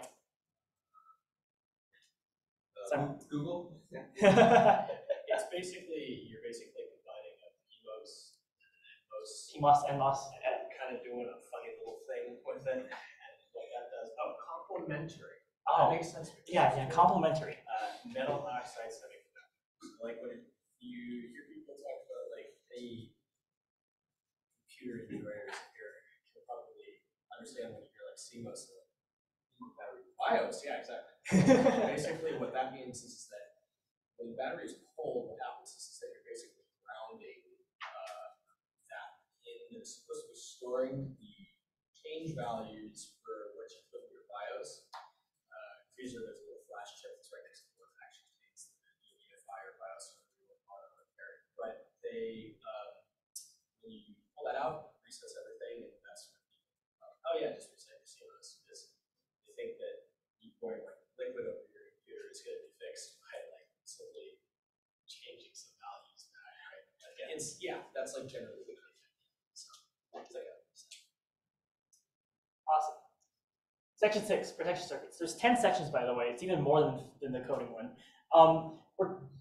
Yeah, I know. So the reason I'm going to include this application is because when you're building a circuit for anything, you're going to need some way to prevent it from dying by stupidity, basically. So the first thing we're going to talk about is reverse polarity protection. This protects electronics against user error. So if you connect something backwards, again, you don't want it to be fried. Connecting the battery backwards fries the electronics. They don't like current going the other direction because inside of these chips, it's a bunch of transistors. And like if you send stuff the wrong way, it's gonna short something wrong and it's gonna fry up. Consumer electronics already have this protection. Arduino has RPP in the VCC-VN pin, not the GPIO. The most common way people fry electronics is by putting too much current through the GPIO pins. This goes directly into the MCU and fries the chip. If you do reverse polarity protection inside VCC and VN, you'll see the light on the Arduino blink once or twice, indicate basically its way of saying you're stupid. But it'll still work. But not in the GPIO pins. It doesn't warn you against that. You put like reverse polarity through the GPIO, it'll fry itself. The Raspberry Pi has RPP in the USB-C pin, regular power pins, but not the GPIO. Again, the GPIO pins go straight to the microcontroller. The power pins go through like some sort of circuit in the back, some sort of regulator circuit, before heading into the MCU. So for the worst part, you can just fry the power system and replace it. The ESP32 does not have RPP. So what it has is an AMS 1117, which is a voltage regulator that will pop and you'll have to replace it. So if you connect the power backwards, the ESP32, which is a Arduino with Wi-Fi, just think of it like that, you'll see some smoke coming out of the AMS 1117. It'll have a little popping noise, and then you have to like resolder it on. So the MCU will be fine though. That's an Arduino Nano. So expensive. So there are a few ways of going about doing reverse polarity protection. The first one's the diode method. Just a single diode in series between the power input and the rest of the circuit will save your circuit. This is what it kind of looks like in one of my circuit schematics. You put a diode here between your power and the rest of the circuit, and it'll save it. If the circuit is connected backwards, the diode prevents the circuit from completing, because if you connect two wires backwards, the current will try to flow in the other direction, but this diode will stop it from happening, right? So it doesn't get to complete the circuit. You know, the circuit is only complete when it reaches ground. Current cannot travel backwards through a diode with the 50-volt exception. So if you're using a 4001 diode, it has a 50-volt limit in which if you put more than that, it'll do it like it'll go into breakdown, and then current will flow backwards into the rest of your circuit.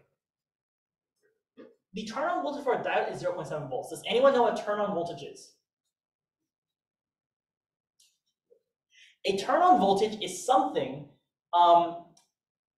that exists for diodes and transistors. They will not work unless your voltage is above this limit. So what it means is this is kind of like a voltage source of 0.7 volts going the other direction. You'll lose 0.7 volts in your circuit if you use this diode method. That's the worst thing about this thing. If you're doing some sort of battery, like battery multimeter, if you're building a battery multimeter through the Arduino, you want the most accurate result, right? Because it's, well, you're measuring the battery. You don't want to lose 0.7 volts due to a pesky diode, even though it protects your circuit, right? So how do you get around that? This is the Pmos method. So instead of using a diode, what you can do is you can use a Pmos in order to protect your circuit. A Pmos is kind of like an NMOS, but it's complementary, which is why it's called CMOS. It's the opposite of it, which means in the NMOS, if you put 5 volts into the gate, this will turn on, right? In a Pmos, if you put 0 volts through the gate, this will turn on. If you put 5 volts through here, this will break, right? So when I say turn on, I mean it goes into saturation mode. For an NMOS, if it goes into saturation mode, the drain and the source will connect together in what's known as a short circuit, right? So in this case, how this works is if you have your battery connected normally, the plus side is here, the minus side is here on the bottom. So I can't say here because I've zoomed people. But if you have the plus side on top and the minus side on the bottom, then basically you have 0 volts going into this Pmos because the ground's down here, right? So the Pmos will open up and allow all the current to flow through it into the load. However, if you connect your battery backwards, then the plus side is on the bottom, which means that at the joint with the 100 ohm resistor, the gate of the Pmos will now be 5 volts, which is not right because that's like going in the wrong way. Because it's 5 volts, now the MOSFET will break itself and it'll delete the connection between the drain and the source, leaving you with a protected circuit. And you don't get that 0.7 volt drop, so you can save as much voltage as possible. Really useful when you're building like a low voltage robot that runs on like a 3 volt LiPo battery, and you want to save as much voltage as possible without losing it to diodes. So in order for you to protect your circuit and get like connecting the battery backwards, you build something like this with a Pmos. So again, when the gate is 0 volts, the drain and the source are saturated. The gate is on the bottom of the Pmos in this diagram, and the drain and source are actually symmetrical. So they can be flipped around, they have to, but they're on the sides. So the correct behavior is the Pmos is on, the circuit is power on, and the incorrect behavior is that the source voltage is connected to the gate of the transistor, the Pmos turns off, and it prevents a circuit from like shorting. And protects your circuits. Does that make sense, guys? Yeah. Are there any downsides to the Pmos method? It sounds like it's all just like Yeah, it's expensive. It's about like 10 times as expensive as a diode. Pmoses are actually $1 each, so actually 100 times more expensive. $1 for one of those? Yeah. Yeah, how many do you find like over there? Like that's like the low voltage one. Yeah, the full one, like how many do you use? For Pmos? Yeah. So the question was, how many Pmos would you need for a low voltage robot? I mean, this one? I mean, you can just use an H bridge. We'll talk about that later for driving motors, but this is just for protecting it. So you just need one per circuit, right? Yeah. Oh, what are they? Yeah, but you don't even need any if you like do the same thing.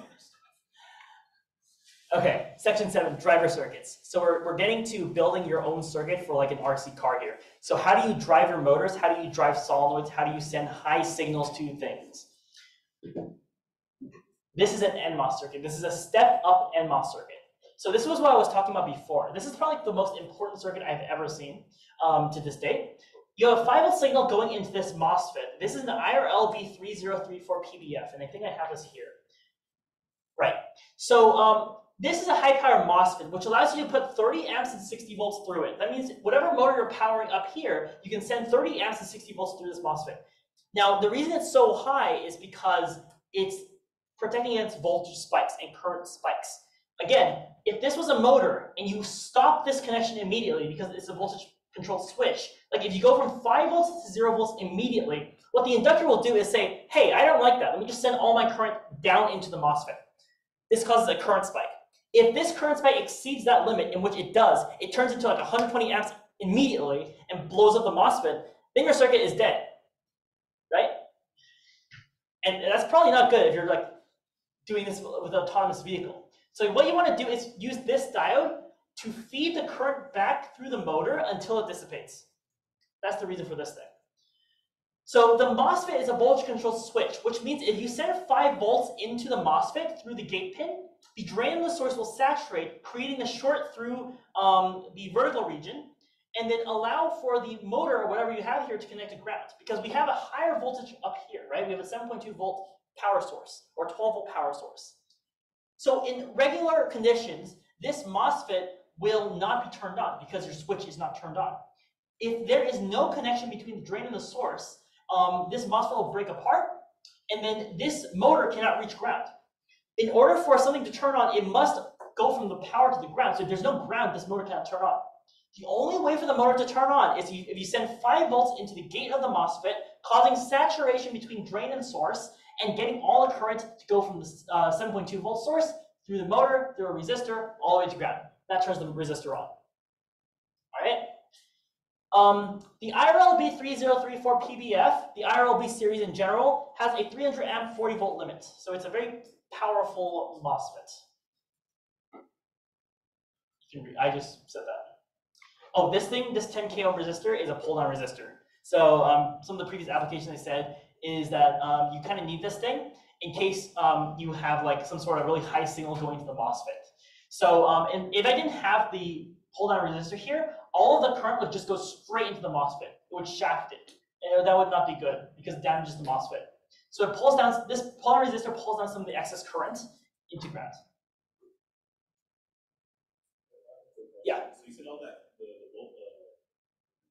if you didn't have the pull-down resistor, all the voltage would go to the MOSFET, right? All the current. All the current. So the MOSFET will pull the current into itself without dissipating any down here. So again, when you're designing, you always have to think of protection. This is my favorite, second favorite circuit, H-bridge. Looks complicated, right? So the H-bridge is your motor controller. It can control your motor in 2 directions. If you turn on some of these MOSFETs, one of these LEDs will turn on because the current goes in one direction, and then the other current, if you turn on these 2 MOSFETs and turn off these 2 MOSFETs, the current will go in the other direction. Now, I can't explain it that well as just like a point and click, but connecting an H-bridge to your motor means you can turn it forwards and backwards. And I'm going to show you a simulation of this. This is what it looks like inside a breakout board. How many of you guys seen this before? Anyone? If you want to drive an RC car and have this be like the easiest thing ever, just get one of these boards. It's $1.50. You can control 2 motors, and it's what I used in my soccer bot that I built in 2 days. It's really simple to use. Has a lot of protection measures inside of it already, so you can like look at it afterwards and say like, oh hey, I know what this thing is. A capacitor, right? Some diodes, a regulator, H-bridge. That circuit I showed you before, it's inside this thing. Yes. What's the difference between that H-bridge and I see one that kind of looks like a little spider, I guess? Yes. What's the difference between the 2? The packaging and the current limits. So this one can get up to 2 amps, I think. This little spider one can only do 1 amp. So in case you need to drive the motor faster with more current, you would get this one. There's some motor drivers that can go up to like 10 amps and 15 amps too. Yeah, even bigger than that. Definitely. Okay, let me show you guys this animation first, just to show you guys what it looks like when you're building the circuit in real life. This is Multisim, and in Multisim, you can simulate circuits, and I have the circuit down here in the bottom right corner. So if I go ahead and simulate this circuit, you'll go ahead and see that the LED is not turned on until I send 5 volts into the gate of the MOSFET. After that happens, you'll see the LED turn on. Again, the reason for this circuit is that a regular Arduino, which supplies 5 volts GPIO, sometimes will not work with things that need 7.2 volts or higher. So in order to like jump that gap, you'll use one of these MOSFETs to go from 5 volts to 12 volts, right? Very useful for that. This is an LED, but you can also use a motor. All right, so let me go ahead and go up to the H-bridge now to show you guys how this thing works. Okay, so let me just remember like which option it was. So if you turn on the S3 and D, you turn off this one.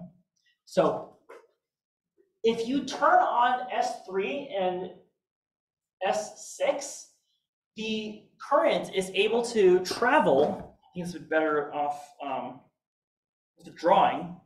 All right, this is what happens. So if I turn on this switch S3, 5 volts will go into this MOSFET, which means that it will enter saturation mode, connecting these two wires together, right?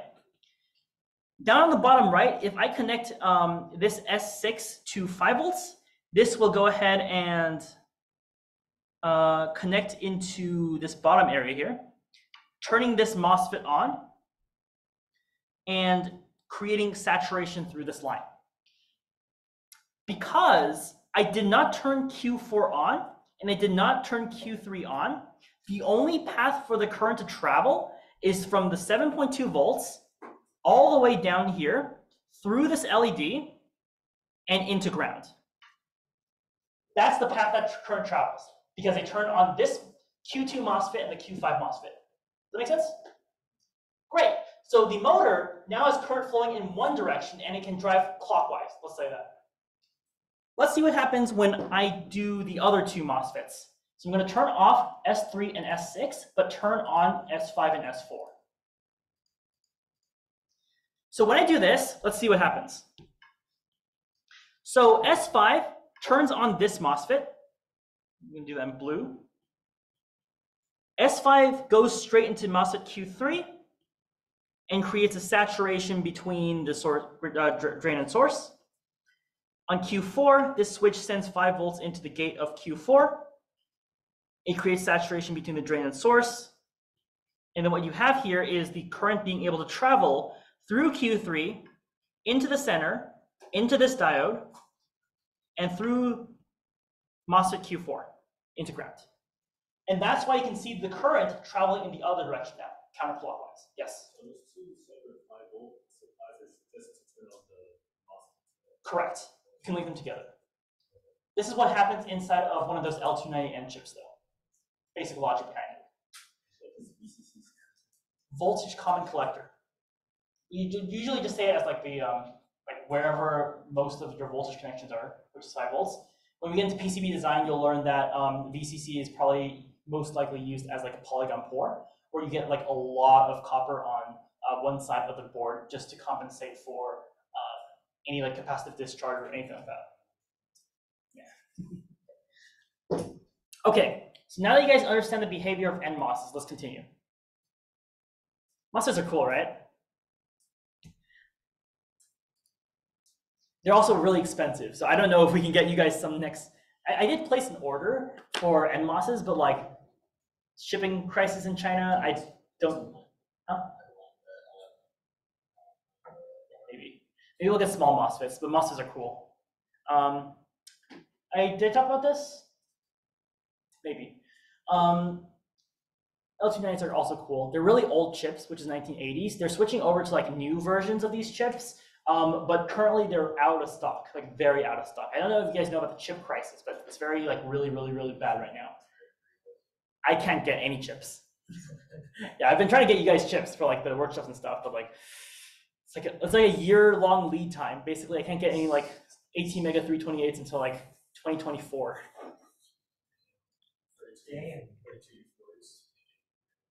Yeah, it's crazy. How much time do I have? Okay, we're almost there. Section 8, regulator circuits. I know we probably can't get to 10, but because the 10 is the multisim part of it. But we can stay after for a little bit if you guys have time. Regulator circuits. So why do we need regulation for voltage? I'm talking about voltage here. I didn't put a slide explaining why. Why do we need this? Arduinos do not like high voltage. You can put a max of 12 volts into an Arduino's VIN pin. No more, because you'll break it. Some things like the NRF24L01 wireless communication module that transmits signal through radio frequency cannot tolerate anything over 3.3 volts. But anything else over it, you'll break it.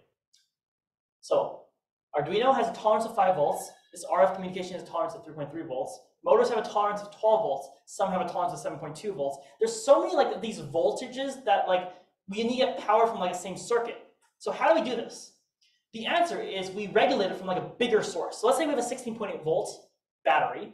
We can regulate it down to 12 volts for motors, regulate it down for 7.2 volts for solenoids, down to 5 volts for Arduino, down to 3.3 volts for communication.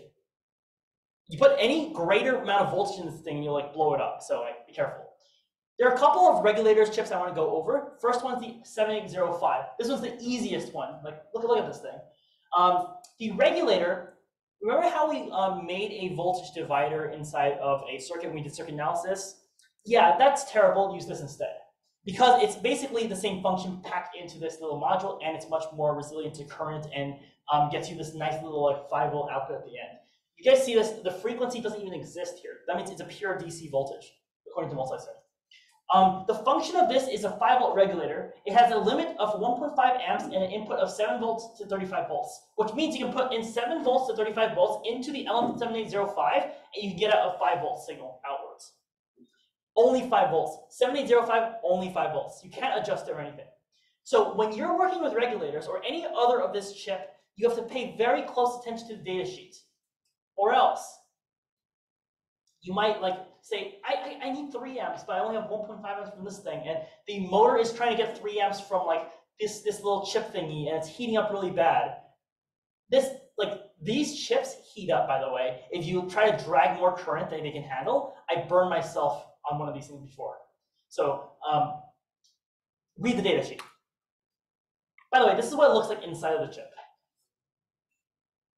Yeah. Okay, so like these like chip names are sounds pretty complicated. So how do you know like where to basically look for like the chip that you need for the purpose? Mouse or electronics. Okay, so like if you want to like look for something that regulates 5 volt, just go on the first bar and first bar. Oh yeah, so you're talking about libraries. Yeah, libraries. Yeah, so welcome to like the reason why I absolutely sometimes hate my job is like cool. Okay, never mind. I just wear it like this. There we go. So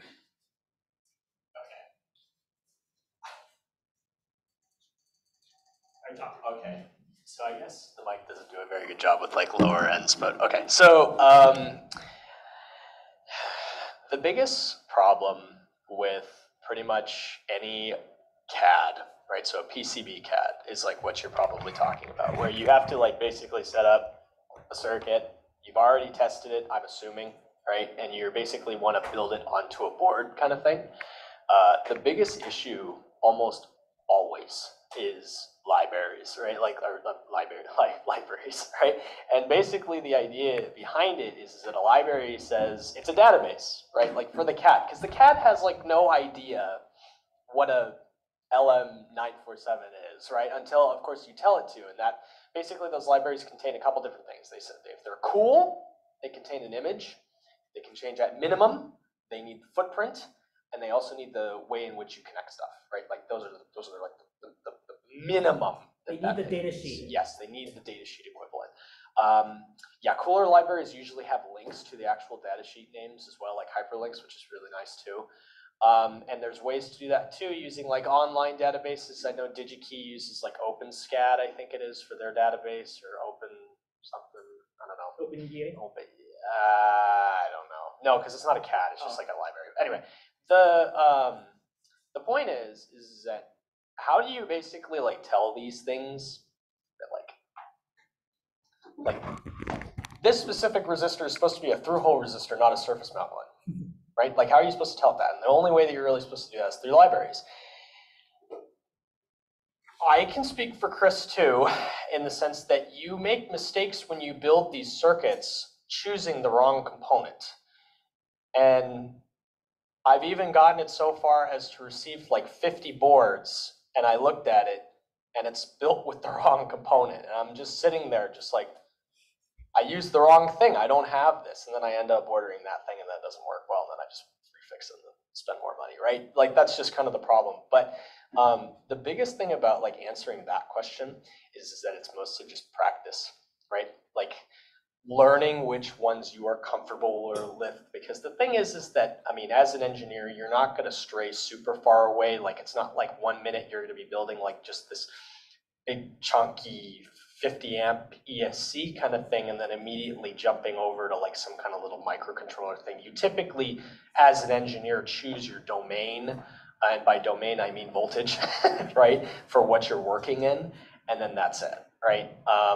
So you kind of get comfortable with what components you generally use. That's what I was talking about, like with Chris, when I was saying like 330 ohm resistor, almost always, right? Like I always use that because that is always the stuff that I am using. But it could be different than him because he's using little SMD solder LEDs that are like, you know, the size of like a hangnail or something on whatever, right? I mean, they're so tiny, and you don't need this big chunky 33. Well, you'll kill the resistor, you'll kill the LED if you do it at that. But that's like the idea. It's mostly just libraries, reading the data sheet, getting comfortable with how you read data sheets. Data sheets are always different. Sometimes they are not in English. Okay? They're in Chinese. They're in Chinese or Japanese or some language that is like not something we like traditionally learn here in the US. So it's like kind of hard, right? So, and I know a little bit of kanji, but it's like, man, there's sometimes just like little phrases there where I'm just like, I have no idea what this says, because the people who write this stuff are only human, and sometimes there's errors in the data sheets, right? So hopefully not, but it happens, right? I don't know. I mean, I hope that kind of, you know, that's like my kind of talk on it. You just learn. It's just by practice. Like you just like you don't know until you really search for it. Sometimes you don't really know what to search for too, and that can sometimes be a problem. And that's when you come to people like me and Chris, right? And then you ask like, okay, what is? Yeah, like that's the biggest problem. Like if I'm gonna start doing the project, I need like a specific kind of like Pmos or something, and like, but like I don't know which kind to choose. So like, where do I start? Usually, from that point, you just ask yourself, what are my current and voltage limits? They all behave the same, except that sometimes you may need like a 7 volts, or sometimes you need like 5 volts, something like that. So yeah, like your peak you, average like, load. and then you like search those kind of specifications online, Yep. Yeah, you can basically just search like PMOS 5 volts and just find like the first one, and that'll probably work. I mean, like everything that we tell you guys today, we've tested it and tried it. I've used it on PCBs. Basically the most common components you can use while doing projects that will work 100%. It is the most common. An inductor, by definition, like an inductor and resistor put together, is what we just constitute as a load. And a load is like literally anything that's like from a motor to an LED, or, well, no, an LED is a diode, but it does produce a load, right? So it's an impedance that you can calculate. This is kind of uncomfortable. This thing's kind of just like pressing on the side. How do you wear this thing for that long? Yeah. So as we take a look at more of these components, you'll probably get more and more experience with working with them, and eventually come up with basically a library for yourself in which you can just copy and paste from. Like for every single project, I just copy and paste from my other projects. I got a big folder. It's a mess, but it reads it. Yeah, it works. Yeah. Once you learn it, you can't forget it. Nope. So 7805, file regulator, no adjustments. Sorry, I heard so much. It's okay. Where's my mouse? Oh. All right. Okay. Next, we're going to take a look at LM317, LM350, and LM338. Here we ask the question, what if you want different voltages and you want to like absorb different currents? So for one of the projects I'm in, I want to have a 3 amp limit on a voltage regulator because I want to regulate it down from like a 4S LiPo battery, which is like a 16.8 volts, down to 5 volts for my MCU. Now, MCU and like solenoids that pull more than 3 amps. Now, if you use the LM317, which is the most common one, it will only pull 1.5 amps, which is not enough. It'll heat up and die. So I use the LM338, which is like its brother.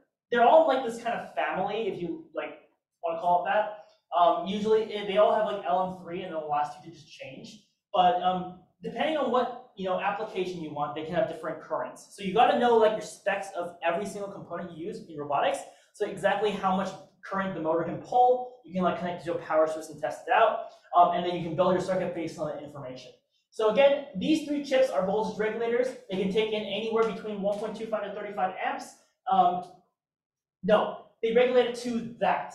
These are adjustable, by the way, which means that based on this neat little formula down here, using like the R2 and R1, you can go ahead and output whatever voltage you want based on the resistors you choose. So you'll need additional circuitry like 2 resistors and capacitors in order to regulate that voltage to some value. So in case you want like 6 volts instead of 5 volts for some reason, depending on these resistors, you can regulate it down to that. And these 3 have the exact same functionality, only the fact that some of them have more current than others, or can provide more current than others. AMS 117. It's the exact same thing, other than like the fact that it's an SMD component. So it's a little tiny chip on your PCB. Here's what it looks like in Altium. I use it a lot for like daisy chaining. Daisy chaining is pretty much putting like similar chips together in series to provide like a greater effect. So in this case, I have input to 5 volts. So I have like 7 volts to 5 volts, and then 5 volts to 3.3 volts. And they both use AMS chips. The AMS 117 series is a SMD component that can regulate voltages from like higher than 5 volts down to 1.25 to 5 volts. There are 2 types of these chips. One is called a fixed chip, which means it regulates it down to 1.58, 1.8, 2.5, 2.85, 3.3, and 5 volts. And then the other type is adjustable. So in case you don't want to like mess with any other circuitry, you can do one of these fixed ones, right? You can just like ignore the resistors here, and then it'll regulate it down to 5 volts and whatever you want. It's similar to that. However, if you want to adjust it to any other voltage that's not here, you can do that as well. But I wouldn't recommend it because like literally this is easier. So all you do is you go ahead and just feed it into this chip, out comes 5 volts, and you're happy. And you can use it for like SMDs, PCBs, and stuff like that. Flyback rectifier. I stole this diagram off of Mark Arrington's YouTube video. This is how your phone charger works, by the way. If you plug it into a wall and you get like 240 volts AC coming out, actually it's 120 in US, right? 120 in US because we're stupid and we like to stick forks and balls, apparently. So we stick that in the transformer, it regulates it down to about like, I don't know what some value, some reasonable value.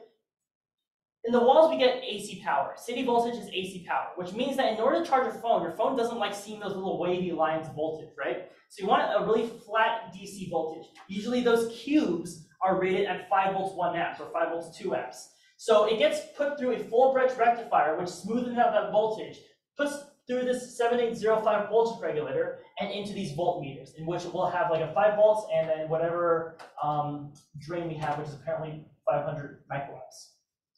And it's placed after a transformer to reduce city power down to a DC voltage. Yeah. So like that's like a chart, like a normal charger with no like extra capacitor, right? Correct.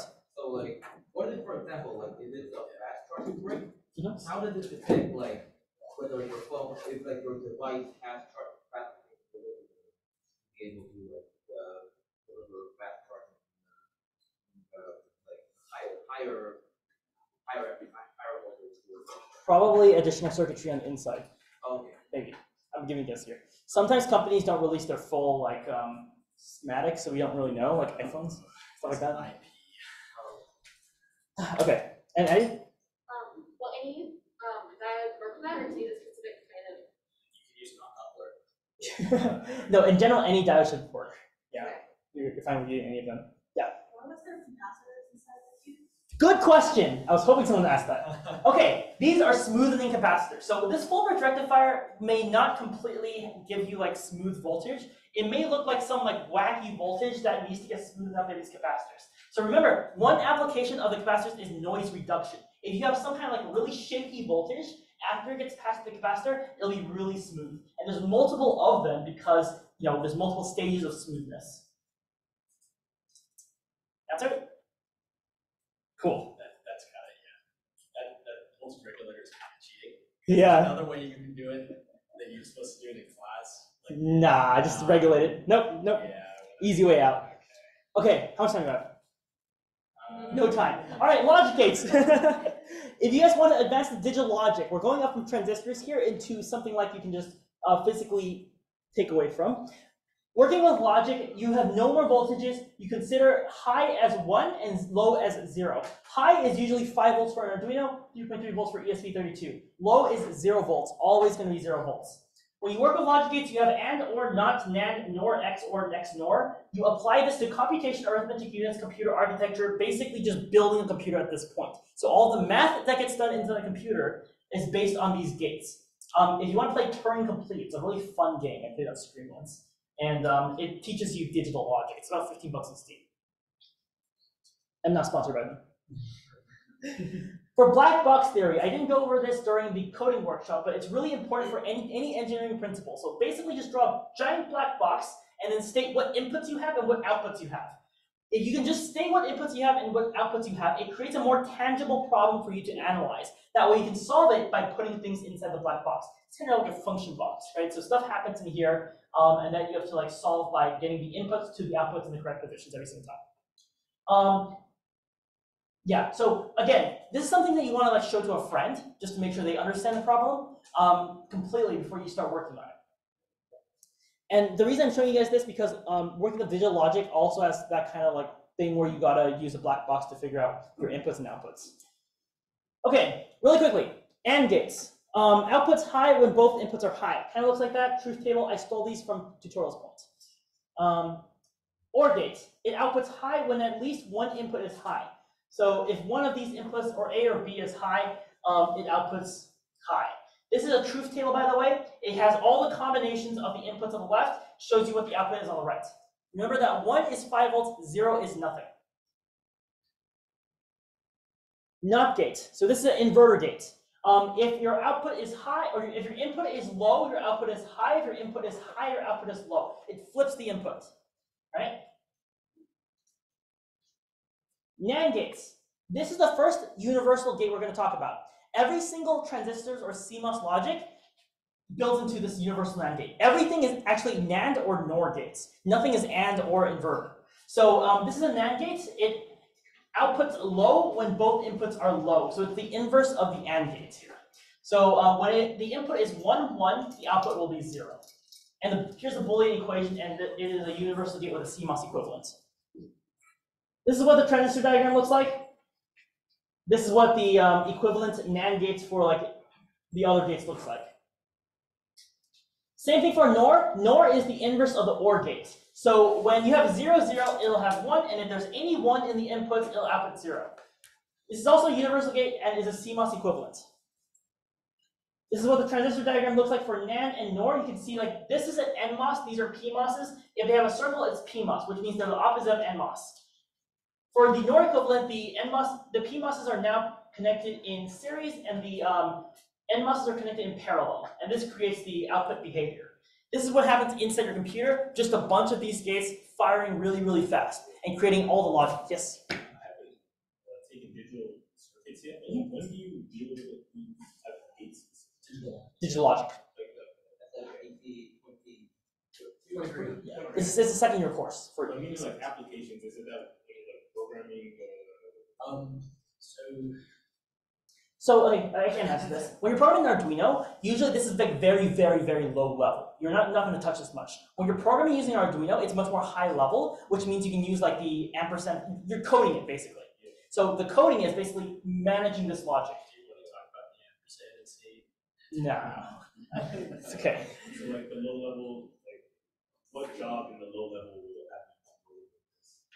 ASIC design. So if you want to create something that's like, I actually just awesome very recently made into a package, but basically it's a predefined silicon circuit within that package set. So that if you wanted to basically create like some kind of thing that does the same circuit but doesn't take up the whole board, breadboard, you can design it to go to the low level. That's what basic is. Also FPGA. Yep. If you're working with field programmable gate arrays and Verilog, you actually change all the configurations in the chip to match one of these circuits. And that's how you actually test to create ASIC.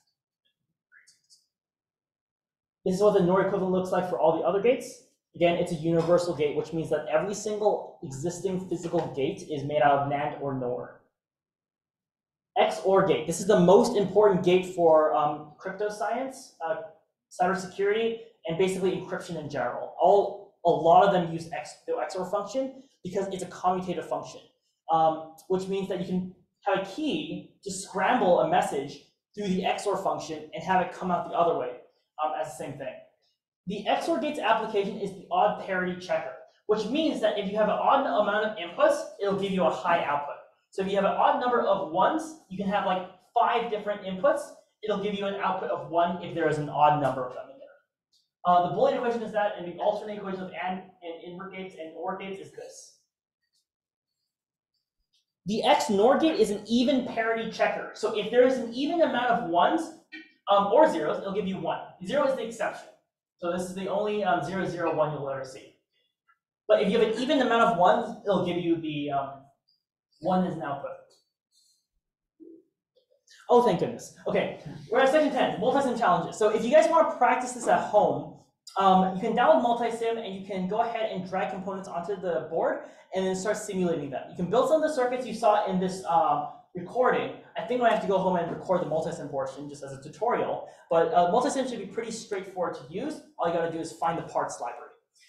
Here are the Multisim challenges I have for you. This is a daisy-chained application of the Hyperloop prototype. This is actually what's inside the pod. So if you solve this one, it'll be pretty cool because it's actually a physical circuit. So it goes from a 3S 12-volt LiPo battery down to 12 volts for solenoids, 7.2 volts for brushless AC motors, 5 volts for Arduino Raspberry Pi, and 3.3 volts for NRF24L01. So again, you're regulating the voltage down so that all 4 of these components can be drawn current from that one power source. That's challenge 1. There's another one. This one's an easy one for digital logic, I think, but it just allows you to create digital logic circuits. So in Multisim, you can create them using transistors, or you can just create them using the symbols. But there should be a section called digital logic in Multisim that you can use to solve this problem. I'll upload the solutions and the slide deck onto YouTube after this meeting, after this workshop. Okay, this is the last thing I want to show you guys before I end this off. This is a PCB I built for a RC LiPo battery car. And well, this is a spoiler for the workshop in 2 weeks. But it contains a lot of the circuits that we talked about today. We have a step-down circuit, and we have a daisy-chained regulator using the LM33. So it goes from 16 volts to 12 volts to 5 volts. Then we have some solid-on actuator circuits that use the Mosfets to turn it on, right? These are step-up Mosfets, taking in 5 volts and then allowing 12 volts to power the solenoid together. Here is a bunch of voltage dividers used to detect the voltage of the LiPo battery. Up here is a motor driver. I basically built the L298 on my PCB because it's a smaller footprint. And then up on the top left corner are all the peripherals. So peripherals being like the RF wireless receiver, OLED display, and the MCU. When I ever say MCU, I mean like Arduino and like microcontroller units. This is the router. And that's the PCB. So, oh, thank you. So this will be ordered and physically made for one of the projects I'm doing. So you can see how like all the skills we talked about today can come into fruition in one of these PCBs and projects. And this will drive an RC car. Are there any questions? Sorry, guys. Oh, thank you. I didn't think you could do it. Are there any finishing questions though? Yes? So there's a lot of technical stuff. You mentioned tutorials playing a lot during your lecture. Do you have any of the resources that you have that we could learn some more technical stuff? Yes. So All About Circuits is also a great website. If you want to, it's also a forum, I believe. So if you have any like technical questions, there's a bunch of people on there that actually really know their stuff. They can answer you about it. Wikipedia is also a great option as always. I'll link some like really helpful links, and I can ask Sam for some too on the YouTube, so we can you guys can research on your own later on. I have a pretty cool one that kind of talks about the different connector outputs and stuff like that. So it's like I don't even know his name honestly because I don't think it's really posted anywhere. But his name is Node YouTube. He talks about lots. Okay, YouTube's also a great option. Oh yeah. Will you be posting the slides? Yes. So again, look on the website. The YouTube link will be posted there. Also the slides. And if you click onto the YouTube link, you'll see all the assistive links you can like look at for this workshop. Any other questions?